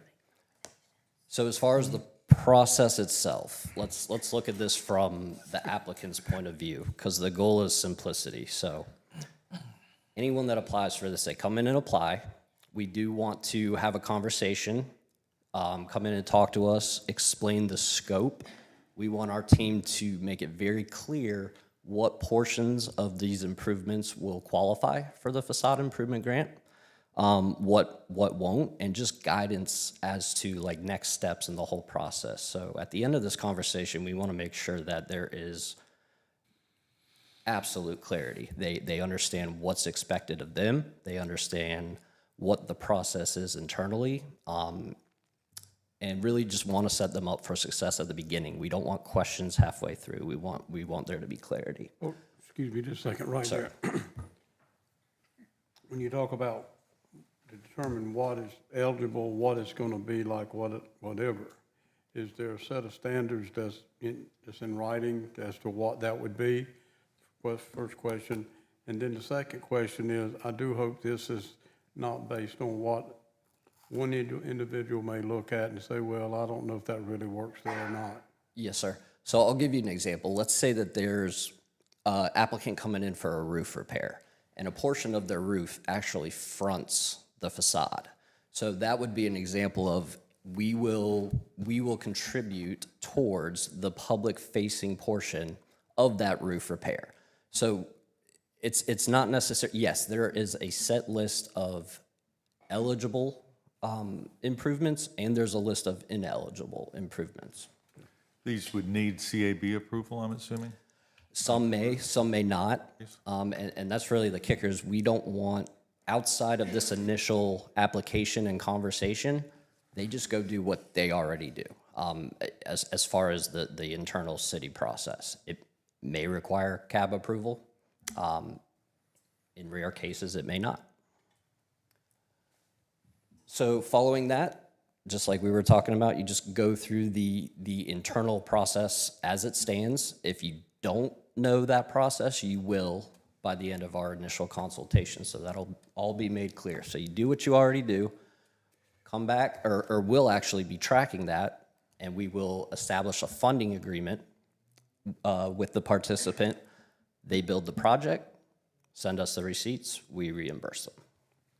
So breaking that down a little bit further, that's the applicant's portion of it. The boxes in blue are what the applicant would be required to do. So step one is they apply, get that initial consultation, go through project approvals, we'll review it internally, send out a funding agreement. That's step one. Step two is you go build. The second portion of this process may not even be necessary. So if any changes from that initial consultation to the build, if there's a change in materials or costs, we need to be made aware of that. So if you're coming to us and we've approved a funding agreement for $10,000, or let's say $5,000, and you come back with $20,000 worth of receipts, if you didn't inform us, if we didn't approve that, you're still getting $5,000. We can't adjust that. Other than that, there's really no changes. They go through the process, they complete the project, city inspects it, they send us the receipts, we reimburse them. So the goal was simplicity in this process. Again, this is the first year pilot program. We're gonna take all of this data and information and really use that as a starting point to continue this project moving forward. Or, you know, if it's not to the benefit of the business community, we gave it a go. I'm just really excited to see it. This is something that I've really wanted to see happen since I came on council, something to maybe spur interest of some of our longtime owners of properties to upgrade their facades. So This was This was done, actually, let's see, Mike and Phil may remember, members of council at that time, this was something council worked with property owners along Broadway 25 plus years ago. And at the time that was done, it made a significant improvement of how Broadway looked. And I keep going back to Broadway because there again, when I look at what's taking place in the downtown area, Broadway is one of the best examples to look at. We've had some work that the city's done, but the vast majority of what's been done along Broadway has been done by private sector. And that's what I've been talking about for the last longest now, is it's time for us to have private sector step up and start making investments in these areas instead of the city. City's put a lot of money into this whole area, especially in, as we referred to it when I was in high school, the super block. And so I'm gonna stand fast on this for as long as I'm a member of council. Now it's time for private sector to come in and say, okay, here's what we're willing to do. Agreed. And this right here is kind of like a bridge to get there, and that's why I support it. This seems workable. I've looked at North Myrtle Beaches. It seems a little more convoluted than this. This is reasonably straightforward. I think the Broadway improvements that Mike is referencing predate me. I think those are 30, 32 years ago. I think they're a long time ago. It's been quite a while. It's been a while on that. So a paint job on a building, if they don't have to change the color, but they're just refreshing the paint, that would need to go to CAB, probably a couple $1,000 to do that sort of thing. On buildings that have something other than a zero lot line, would landscaping be included in this? It's not to say that landscaping couldn't be an incentive that the city provides. I would suggest it being separate from this because we are looking for facade improvements of a permanent nature. Not to say that we couldn't explore an incentive for landscaping. I don't know how that would look, but no, landscaping is actually specifically on the list of ineligible. Okay. I can see places in town where some additional landscaping on private property might be a good thing, but it's not the end of the day. What about buildings that front on Ocean Boulevard yet have a backside on Withers Alley, and it's the Withers Alley side that needs a lot of work? Would that be eligible? That's a great example. Yes, because we are expanding this to all commercial uses citywide. It's not necessarily designated to any fronting highway portion. So yes, it would be. That whatever portion that they're improving is what we would base that grant on. Yes, that would be eligible. Okay, because the backsides of those buildings aren't good. And it's on Withers? Yeah. Then it's public facing. Okay. That applies. Council? Let's look at the approval process again. They're going to apply, they're going to have an initial consultation, then you're going to have project approvals. There'll be a staff final review. The project approvals, who is actually doing that? This planning, zoning, construction services, so that is the same process that already exists. What we'll be doing internally is keeping track of what permits have been approved for what and making sure that that's all up to speed. So that's nothing for the end user, like different than what they do. And the reason I'm asking is that once that process happens, why do we need to go to CAB? I don't know if we do or do not. This is, the facade improvement grant is not interfering or playing any role in what CAB does or does not do. The only difference is they would have an initial meeting with us to make sure that their scope of work is congruent with eligibility. Everything else other than that, if someone is trying to improve their facade and doesn't want this grant, they would just go do the same process anyway. Currently, Bill, if a property owner wants to change the color of a commercial building from what it is at the Right. moment, they need to go to the Community Appearance Board and get that color change approved. I don't think we've got the power to accept that. No, and I understand that, and that's what I want, one of the EXCPT things I want to get at at, this point, so. is that through the project approvals themselves, there are going to be things that don't fall in our domain, for lack of a better description. They fall under the cab. But on the other side of that, in the project approval, if the process is to change the color of the front door, right? And everybody agrees to it, then I think, why even go to cab? Why even take the time to go? I think that's a larger question for the zoning rewrite at some point. Realistically, if a business changes the door to a different style door, I believe they need to have No, CAB approval. I for it. understand. Yeah, CAB approval will still be required where CAB approval is required, even if it's separate and, I mean, that's still part of the process. So Okay. if it would be required without the facade grant, it's gonna be required with the facade grant. As part of the zoning rewrite that's underway currently and should be complete by fall, will there be some simplification of those items that need to go to CAB? Could be. You know, I think we I know I've brought this support up that. 100 times. Yeah. But I keep thinking about, when I first got elected, and we did the boardwalk. And the Fun Plaza had signs on the boardwalk that were red, and they were painted yellow, and it said Fun Plaza.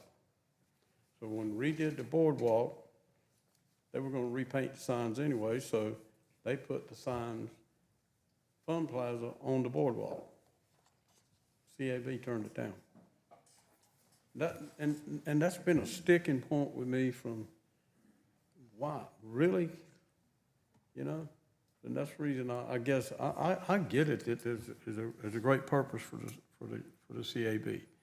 But when you paint the sign, the same dead burning color as it was, and you just add on the boardwalk, that's a little bit nitpicking to me, as we say in Marlboro County. I mean, I think we generally would agree that simplifying those things that need to go to CAB would be on our list of things to do. To Phil's history with council, he suggested a menu for decades. And my answer was it could. There will be some things that are, the zoning rewrite will provide some things in more of a boilerplate template fashion that could be looked at as a menu that may streamline that process some. But again, CAB is still the last line of defense to make sure that we are trying to put our best foot forward whenever we can. One other question on Go ahead. the approval process. I'm going to spend $10,000 or more, right? With the understanding of, if I follow all the rules, I'll get 50% of that first 10,000 reimbursed to me. Is that Yes. pretty much okay? That's correct. In this, would there be anything that would be excluded from that?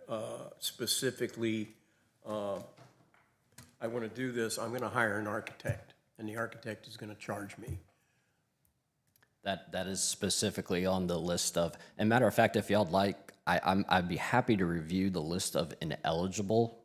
Let's do it real fast. Sure. There was a list on one of your slides. Was that for the eligible things? That was eligible things. So this is not in the presentation, but we have, to Councilman McClure's point, fees, assessments, and taxes collected by the city, professional design fees, we're not gonna pay for that. Landscaping, murals or decorative artwork, roofing repairs or replacement not visible from the public right-of-way, anything interior. But why not murals? There's a reason for that. Can I just, we may be pursuing a separate opportunity through the CRC specific to murals and public artwork. So any interior improvements would not be eligible. Temporary or movable elements, so outdoor furniture, patio furniture, sandwich board signs, where it's got to be permanent in nature. Security systems, and self-performed labor or in-kind services. So we're not going to give you money to pay yourself. Are awnings permanent? Yes. Okay. And that's the entirety of the list of ineligible. The last bullet point is any project element determined by the city to be inconsistent with program guidelines. So again, this is going back to that initial consultation. We want to get all of this clear. Every project's going to be different, so it warrants, 15, 30 minutes of your time in exchange for $10,000. Feels like a fair trade. That list is short and reasonable. Yeah, that was the goal. You did say city taxes. We do charge. I mean, so if you're buying $500 worth of lumber from one of the big box stores and they're going to charge you sales tax on it, we're not going to subtract out the sales tax, surely? I don't know if that was the intent with the fees assessment and taxes collected by the city. It could be. That could be a portion of it. Short answer is, I don't know. I don't know the full extent of what fees or assessments or taxes specifically towards a facade improvement. But what I do know is this document, as it stands, is saying that that's not something we're going to recompensate for. Let's go ahead and define that. Yep. Yeah, let's get a better answer to that question if we could. And then, obviously, this is money that exists currently in the budget, so it's not an appropriation that we need to make. We may need to move money around, but it's money that exists. How quickly can we implement this? Our team has a program guideline, flyers, ordinance baked in, ready to roll. So first reading as soon as we're able, if that's council's will. Does it require, what sort of approval process does it require? It's not an ordinance necessarily, is it? I think a resolution. Okay. Good. Okay. Okay. Well, bring that back to us, and we can get that going. Okay. All right, so that's it for the facade improvement grant. Switching gears back to the vacant commercial building incentive. So this is a targeted incentive, and the proposal was for C7 and Art District. A lot of conversation behind this one as well, but one of the questions that you had asked is, what is our current vacancy? So I updated that. For Art District and C7 Broadway Street, we have 37 vacant properties to date. So those properties ranges from sizes 500 square feet to 13,000 square feet. So you can imagine there are a lot of different uses, business, professional uses that fit this range. It breaks down to around 87,000 square feet of vacancy in our downtown. The 37 vacant properties, that's roughly 20% of our inventory in the downtown area.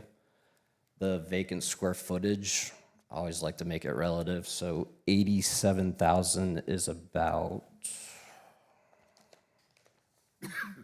3/4 of a Home Depot or 2 Dave & Buster's worths of vacancy in our downtown. The big convention center exhibit hall space is 100,000 square feet. That's right, I looked at that one too for an example. Yep.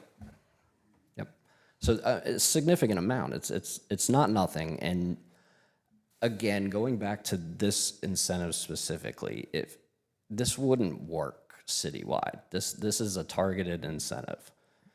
I'm looking at it from worst case scenario, because I've had conversations with property owners that have tenants in line.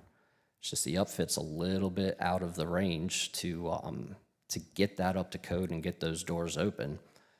I'm not saying that this is going to make or break any project, but this is certainly an indicator of the city's stance of what they want to see as far as small business development moving forward. We've had this conversation for about 2 years now. I know the last time that we met, more focused on the facade improvement grant, and we're on the positive on that. I do want to just revisit, now that you know what the vacancy is. Again, exploring worst case scenario. If no one takes advantage of it, the city has lost no revenue. If anyone takes advantage of it, I'm not going to say that there's not fees that would be in lieu of, but at the end of the day, we've got reoccurring revenue. Most of these buildings in Art and C7, we're talking about a 12-month window. They've been vacant for a lot longer than 12 months. I would say that's the exception, not the norm. These are buildings that have been vacant for years. So do you have a 24-month, 48-month comparison for vacancy? I can. That would be interesting. We like to look at trends, and it helps decide certain direction once we know where we've been. So high level, when I reviewed the material, and I think the last time it was updated was about 6 months ago, we had 50 vacant buildings. Some of those buildings don't exist anymore.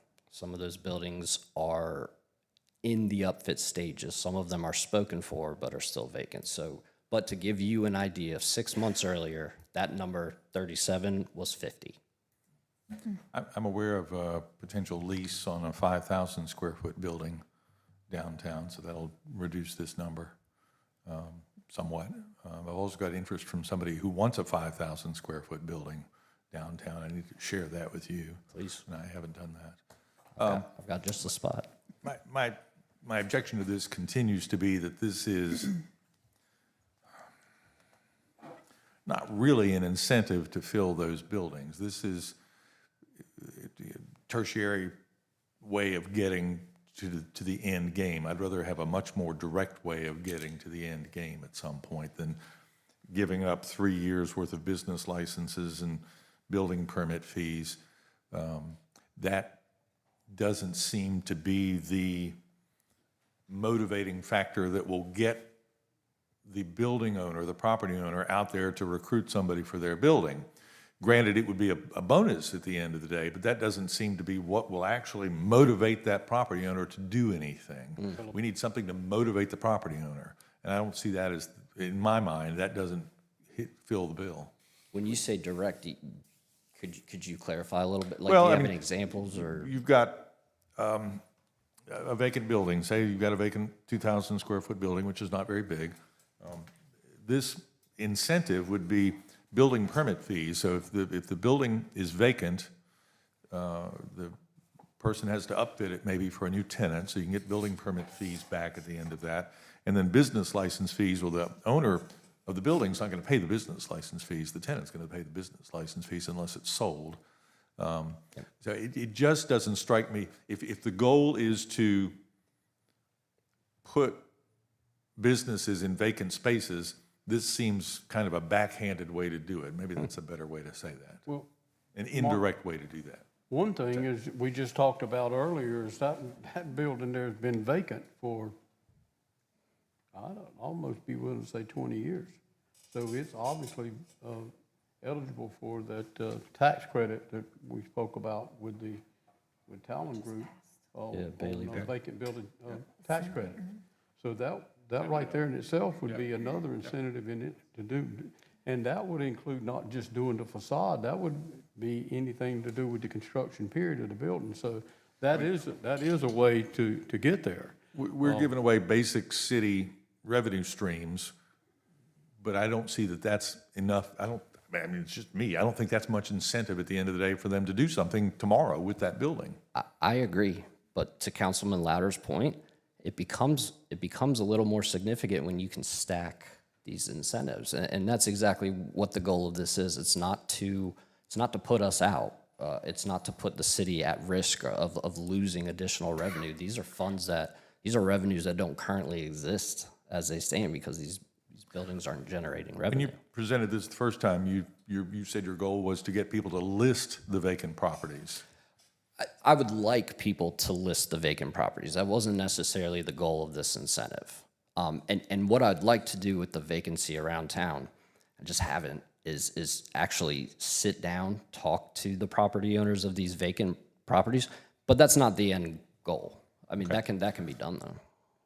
The end goal is to get these buildings filled. We want to provide them with tools to be able to do that with less difficulty. I would say this is just me, y'all can have a different opinion, certainly. I would say go back to the drawing board, come up with something that is more direct towards achieving the goal of making those property owners list the buildings. If they aren't listed, how do we list? Do we give them, if they list the building, do we give them $250? That's a lot cheaper than 3 years worth of business license fees. Well, if we give them $200 to list the building, we haven't filled the building, right? No, but if getting it listed is part of that process. How about if I go around and ask the community and I'm getting pushback? I'd like to be able to try to do that for free first, but if I do get some. Absolutely. I would like for you to go around and list the, yeah. I mean, have we talked to property developers or owners of some of these properties of what would be a good incentive? I mean, I'm sure you've talked to some folks and run this by them. Yes. I will remind you all that one of the key components the first time we presented this was a carrot and a stick. We didn't get a good reception to the sticks. I mean, there are ways to incentivize property owners that are not maintaining their property, that have chronically vacant property. And so one of the primary motivators in those is an additional ordinance or a fine or a fee or something that nudges those property owners that aren't activating their properties. There's a path we were headed down. You all weren't comfortable with that, so we shifted away from the stick. But Mayor, to your point, if we just encourage the listing of a property and we compensate them for that, there's no reason to think they are motivated to list the property and would be reasonable if we brought them someone who. So I mean, to Tevin's point, listing the property isn't necessarily the end goal. The end goal is helping the property owner understand that there's a higher and better use for their property and figuring out how to get them down that path. Plus at the same time, though, with what we're looking at here, if the building's attractive, then it may attract somebody. If the building looks like it is today, especially that one there, and I drive by that, I drive on Broadway a number of times a week, especially. Not to say that along Highway 17, I can drive to a number right now that, in my opinion, a couple of them need to be tore down, but that is what it is. But at the same time, what we're looking at here is to cause people or help people to improve what the building looks like. And a perfect example, we'll go back to 3rd Avenue and Broadway. You drive by that building a year ago, you'd say, no, I don't know about that. You drive by that building today and you say, that place there might have some potential. And that's exactly, I think that's the goal we're trying to get to. That building is rented, though, is now leased. So. But I understand that, Mark, but my point still is the same. If the facade at the outside of the building looks attractive, and when a building looks attractive, when a business looks great, looks good on the outside, you know, you're never going to find out what the product is on the inside unless you get past the outside first. And I think we're all on board with the facade grant improvements. This is to get somebody off their duff to list the property, to fill the property, I don't so know that it's that not we can vacant force anymore. somebody to do that. And again, it's about stacking all the pieces together. So this would be yet another piece of the stack of. So Coastal Glass is actually a great Offer. example currently. Like they have interested tenants. There's tenancy in place. It's the gap with upfit. And again, this isn't a make or break, but in this scenario, I would estimate the permit fees would be roughly $4,000 or $5,000, several $1,000s a year for the business license for a project for a business of this scale. It's again, it's not going to make or break a project, but it is another tool for that property owner. However they want to, massage the numbers. It's reimbursable money that currently doesn't exist. So it does help mitigate that subsidy. Do property owners presently I don't understand letting a building stand vacant. Is the pride of ownership factor not there anymore? In other words, I own this and I'm not going to have my building looking like this? I think there's a lot of different, based on the conversations I've had, there's a lot of different scenarios. No one has directly admitted that that's the case, but I have gotten that impression from some of the property owners downtown. Also, I've gotten the impression that there is a legitimate gap in what they can afford to do. So some of these buildings, like we've been talking about, have been out of commission for years and years. They're expensive to bring back up to code and get those doors back open to even operate a business out of them. The financial hurdle is valid, it's legitimate, but there's also this organic piece that is taking place, and we're seeing that. We're seeing examples throughout the entire downtown area, but there are still business owners, property owners out there that genuinely don't have the finances. So they weather the property taxes and whatever insurance they must carry just to... And that keeps them floating, We currently have incentives in place for much larger projects. The 2% voucher? Yeah, the 2% voucher. But you have to spend a significant amount of money to hit that 2%. So I guess my question then is, how does this interact with or conflict with the incentives that already exist for people who are spending larger amounts of money? Or does this need to be rolled into that? I don't think it needs to be rolled into that, and I don't think they conflict. So the parameters behind the 2% voucher, they have to come with a district redevelopment plan, if I remember correctly.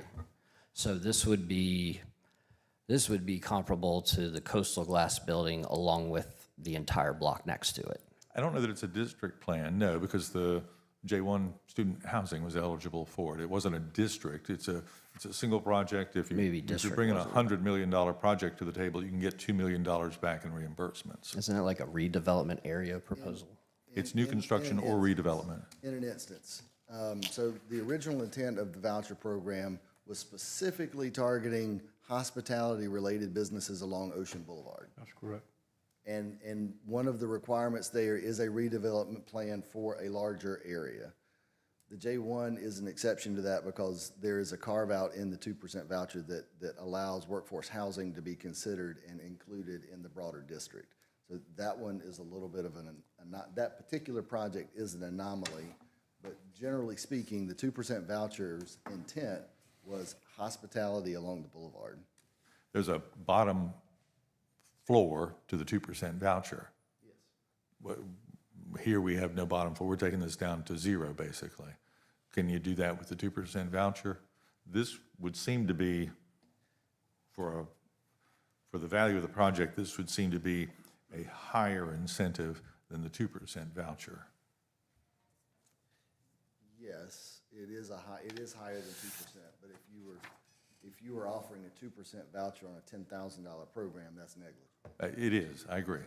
And so, I think there's a larger conversation on broader economic development incentives across the city, which I know Jason has done a lot of work on that and can present to you a much, much larger, more comprehensive. I think both of these efforts are sort of first steps into getting us into an incentive mindset to try to more quickly address some existing buildings with existing conditions. And I understand that, and I'll shut up after this comment. This just seems less direct than we'd like for it to be to have effect tomorrow or the day after tomorrow instead of 2 years down the road. The most direct way to handle this is to do it through a stick approach and not a carrot approach. It's to create a fine, it's to create some type of punitive outcome. I think we were reluctant to do that because, hey, my building's empty. It's my choice to have my building empty. How can you fine me for that? So. But that is I mean, if you want direct, that's the most direct. If it's empty and it looks awful. That's the key right there. If it looks standard, awful, yeah. the look standard we can address, and that's already in the current We code, I should. think. I think We that's should in the use a current bigger code. stick on the look standard. We're business friendly, but we're gonna take this stick Yeah. and knock you out. Well, you've heard mine. Council, I've been talking too much. Y'all talk. Not for what the mayor was, his line of thought, but I just want to be, myself personally, clear on what defines a vacant property. Looking at this particular graphic on our screen, that's a pretty big piece of property, pretty big building, right? So I own that, but I've got a small section on the end of it that I have upfitted, and I'm renting it to Joe Dokes for whatever Joe Dokes does. The rest of the building is vacant. Does the rest of the building qualify if I already have somebody in part of it? And all of that language exists. It's 66% of the overall building footprint. Okay.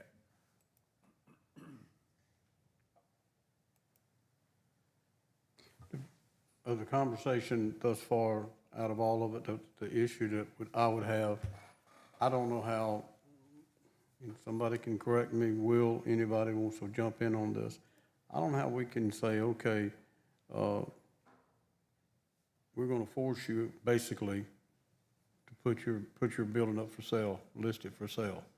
I think that, that, in my opinion, that kind of crosses the line. I mean, I'm really all about trying to improve every vacant building and some that are, quite frankly with you, some that are occupied buildings that need some significant improvements.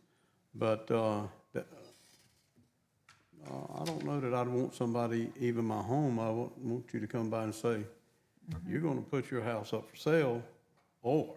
Yeah, and that's not where I was headed with that, just an incentive. If you list it, we'll give you some sort of incentive to list it, there won't be a requirement to list it. An incentive when you sell it or rent it, not when you list it. But I wouldn't do that either. I just think that's a little, we're gonna help you out to get here, to get your building looking better, and hopefully somebody will maybe wanna purchase it or maybe wanna rent it. I do understand your logic, and I'm with you on that, Councilman Louder. I guess my only counter would be that specific to Art and C7, storage is not an allowed use. So if there's not a front-end business, public-facing commercial use, it's not really in line with what our ordinance dictates. I understand, and I think that particular building there is used for a lot of storage. And no comment. A couple of others. So I get that.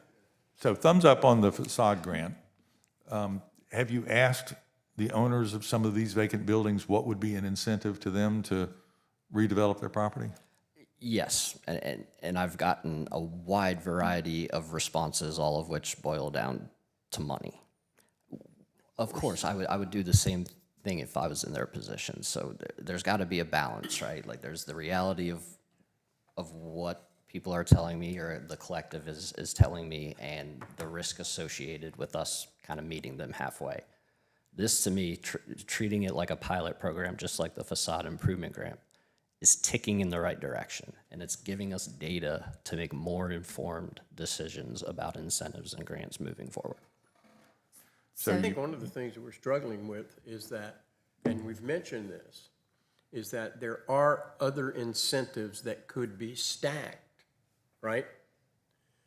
And so my question is, in terms of the sell, if you're the building owner and I'm trying to get you to do something with it, these 37 properties, have we looked at it and said, okay, here's what we're gonna provide, but for your particular property, you also need to be aware of, you could be eligible for this, this, and this. I think it's part of the sell. I agree. That we package it together, because obviously, well, you have it right there. You've got, from 500 square feet up to a significantly large piece of property. Maybe that's part of it, is to be able to define stacking, what the incentives are. Because right now, Councilman, I don't have a package, right? There are federal opportunities, there is the 2% voucher, but I don't have that scenario right now. What I'm trying to do is introduce, just like you're stating, that package with as little risk to the city as possible. If things need to be changed in a year, we can adjust accordingly. But at the end of the day, I'm not putting our community in any risk of poor allocation of tax dollars, right? I want to start small, take that data, and adjust accordingly.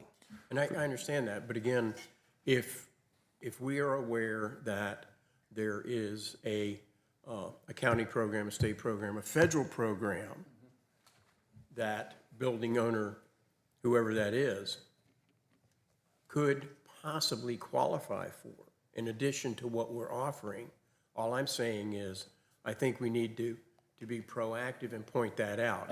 It might just be that one little twist that allows them to say, oh, I didn't realize that, thank you very much, let's go do it.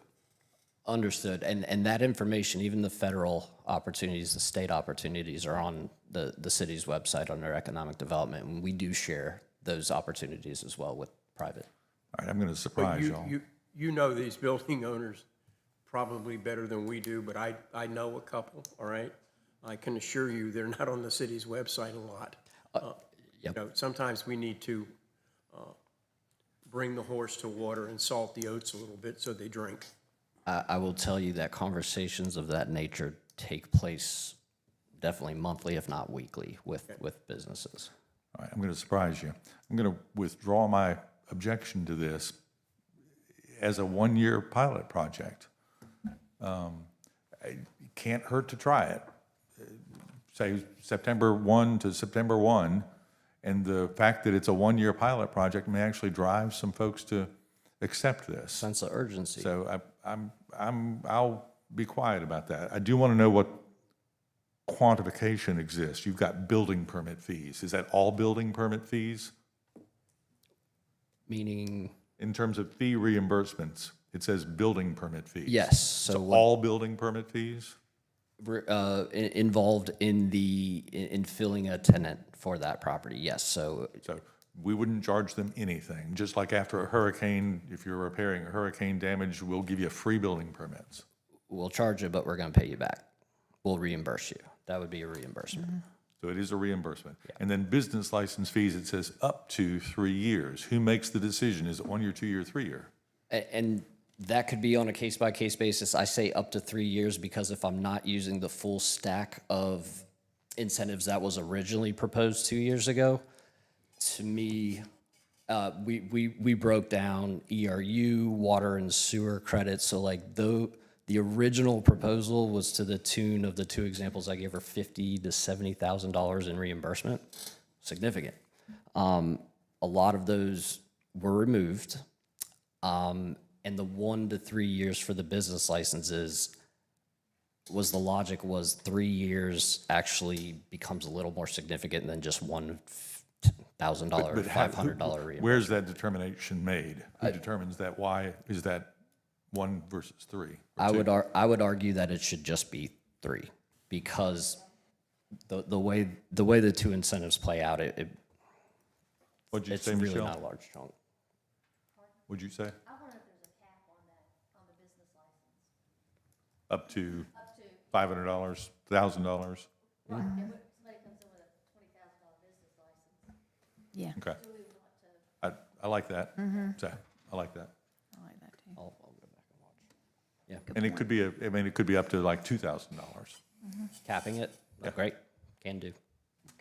Okay. Thank you. All right. Can you get us September 1 to September 1 timeframe? Yes. Is that doable, guys? Mm-hmm. Does that work? Any I'm in objections? for a year, yeah.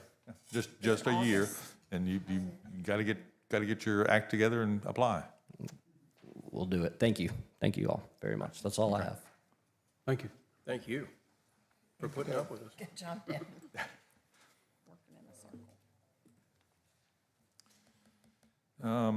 That was it for the agenda. We've got one executive session item. Where are we, Fox, on the Boulevard lights? Do you know?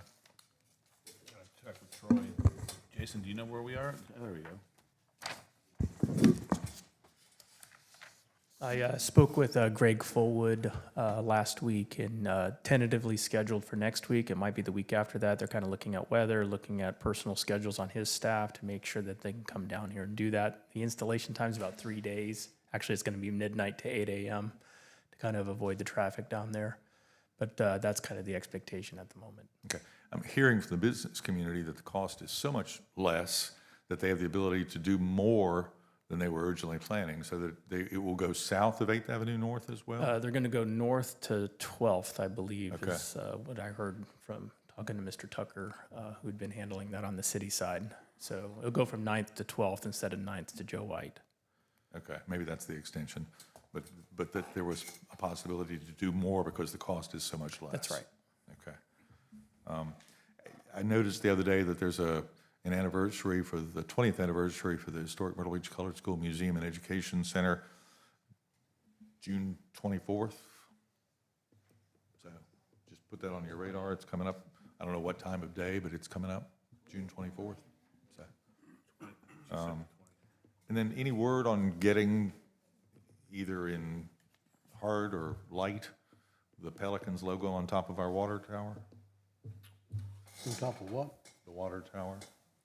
The Pelicans? Yeah, the one that's right next to the baseball stadium. It's on a separate parcel. It is on a separate parcel. It may require further conversation in executive session if you want to talk about it further. Okay, I mean, I'd like to talk about it further, but I don't have to do it today. Don't have to do it today. Okay. So, You don't want to do it today? Or you don't need to do it today. Okay. We can if you want, but no. No. Well, I would say my position is it's an asset of the city you cannot give away. So if you want to allow them to use it, fine. If you feel like it doesn't interfere with the safety of the use of the water tower, you just have to you can't give it to them for free. You need to get something in return. Whatever that, I'm not sure what the fair market value of that is. But I guess the first hurdle is to make sure that allowing them to use it does not interfere with our use of the water tower, doesn't interfere with fire department, public safety, and then we can address the fair market value of the use. I don't know whether allowing them to use it is the way I would have phrased that necessarily. I think we own the baseball stadium. It would be, a coefficient of the use of the baseball stadium at some point along the way. But anyway, we can talk about that. So, We definitely do need to talk about that. I mean, the baseball team is unique. There's not anything else. I understand. I understand completely. But $40-some million, I think we've done real good. We do have one motion to go into executive session, assuming nobody has anything else. Motion to go into executive session to receive legal advice relating to the regulation of smoke and vape shops. Following are invited to attend: Fox Simons, Will Bryan, Brian Tucker, Josh Bruger, Michelle Schumpert, Marla Bell, Meredith Denary, Amy Newshafer, Chief Chris Smith, Captain Jeremiah Beam, and Charles Rowe. We're just going to do that here. We'll do that here. Okay, so thank you all very much for coming today. Thank you, thank you. And we'll go into executive session if there's a motion. Is there a motion? So moved. Second. Mike and Debbie? Debbie. All those in favor of the executive session as listed, please say aye. Aye. Any opposed? And we're in executive session. We'll give you a chance to clear.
Thank you, Chief.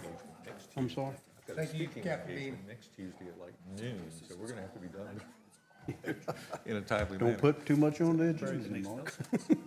Good afternoon. Myrtle Beach City Council met in executive session, took no action. Is there a motion to come out of executive session? So moved. Second. Motion, second, Bill and Debbie.